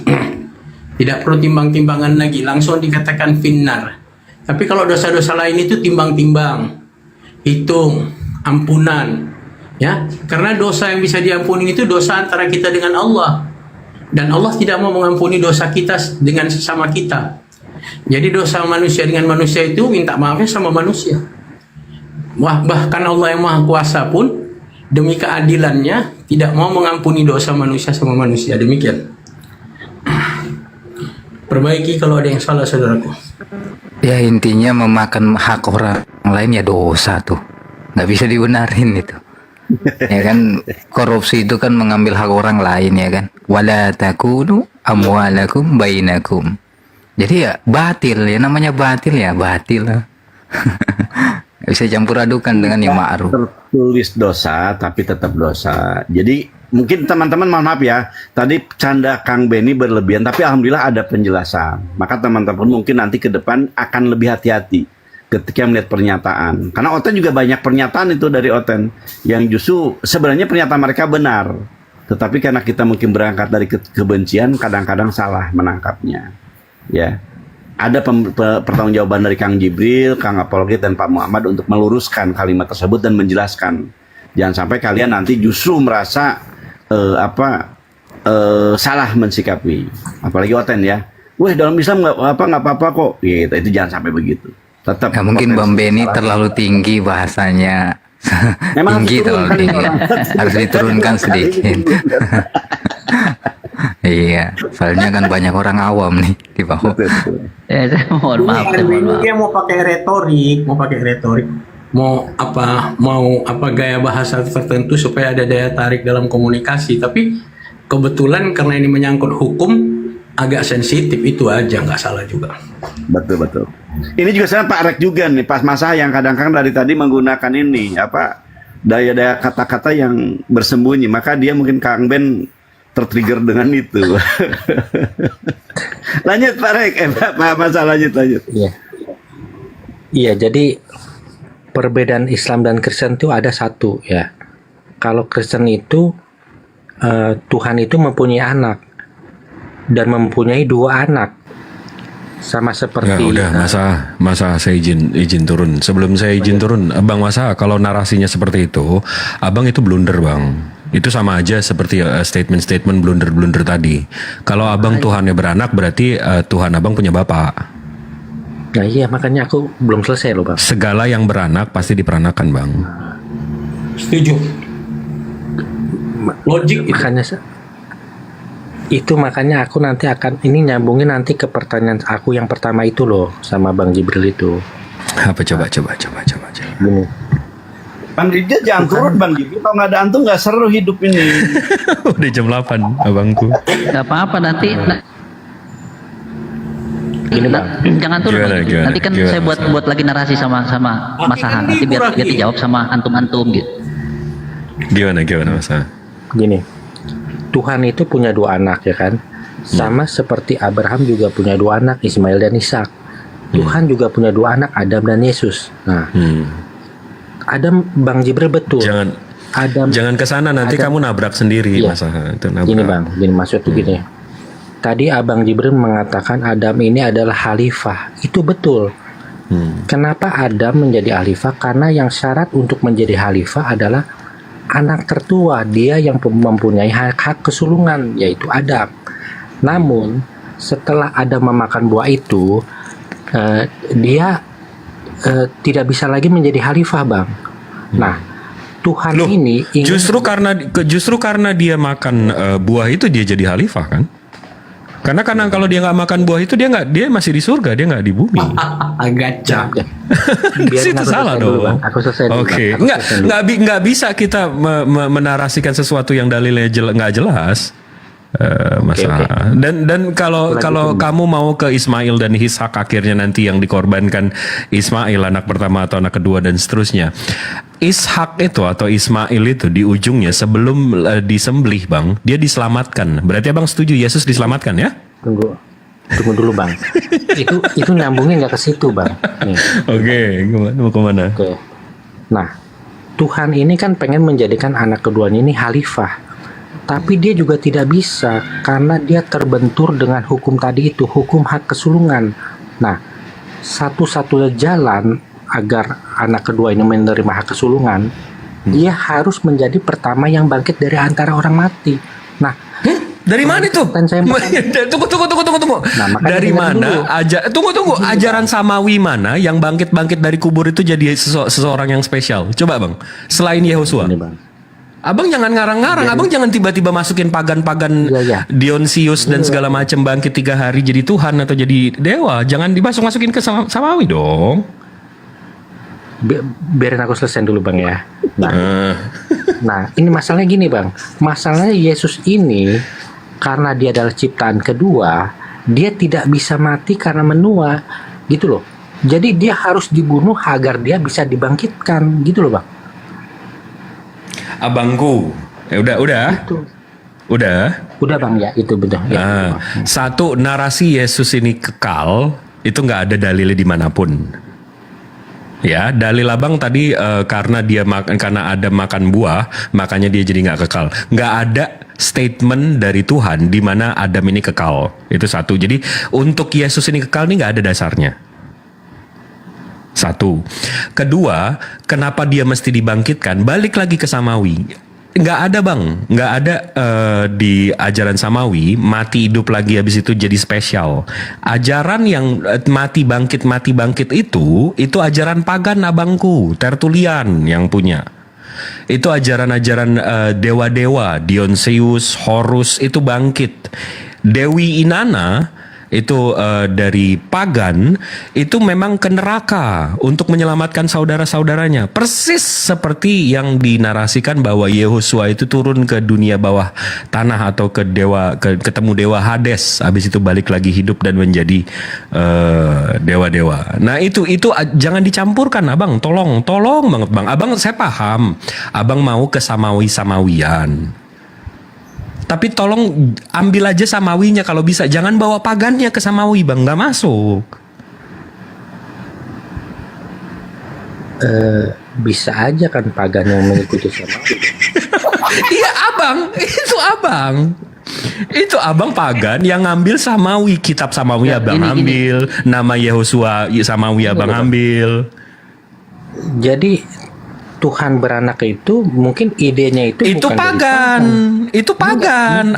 Tuhan beranak itu pagan. Karena di kitab-kitab Samawi Tuhan mereka Elohim itu menyatakan ini anak-anakku, ini anak-anak yang terkasih, bukan literal anak. Nah, tapi kalau literal anak itu diambil dari konsep Herikolus, itu dari 6 abad sebelum Masehi. Itu dia memang membuat konsep logos, konsep sang firman menjadi daging.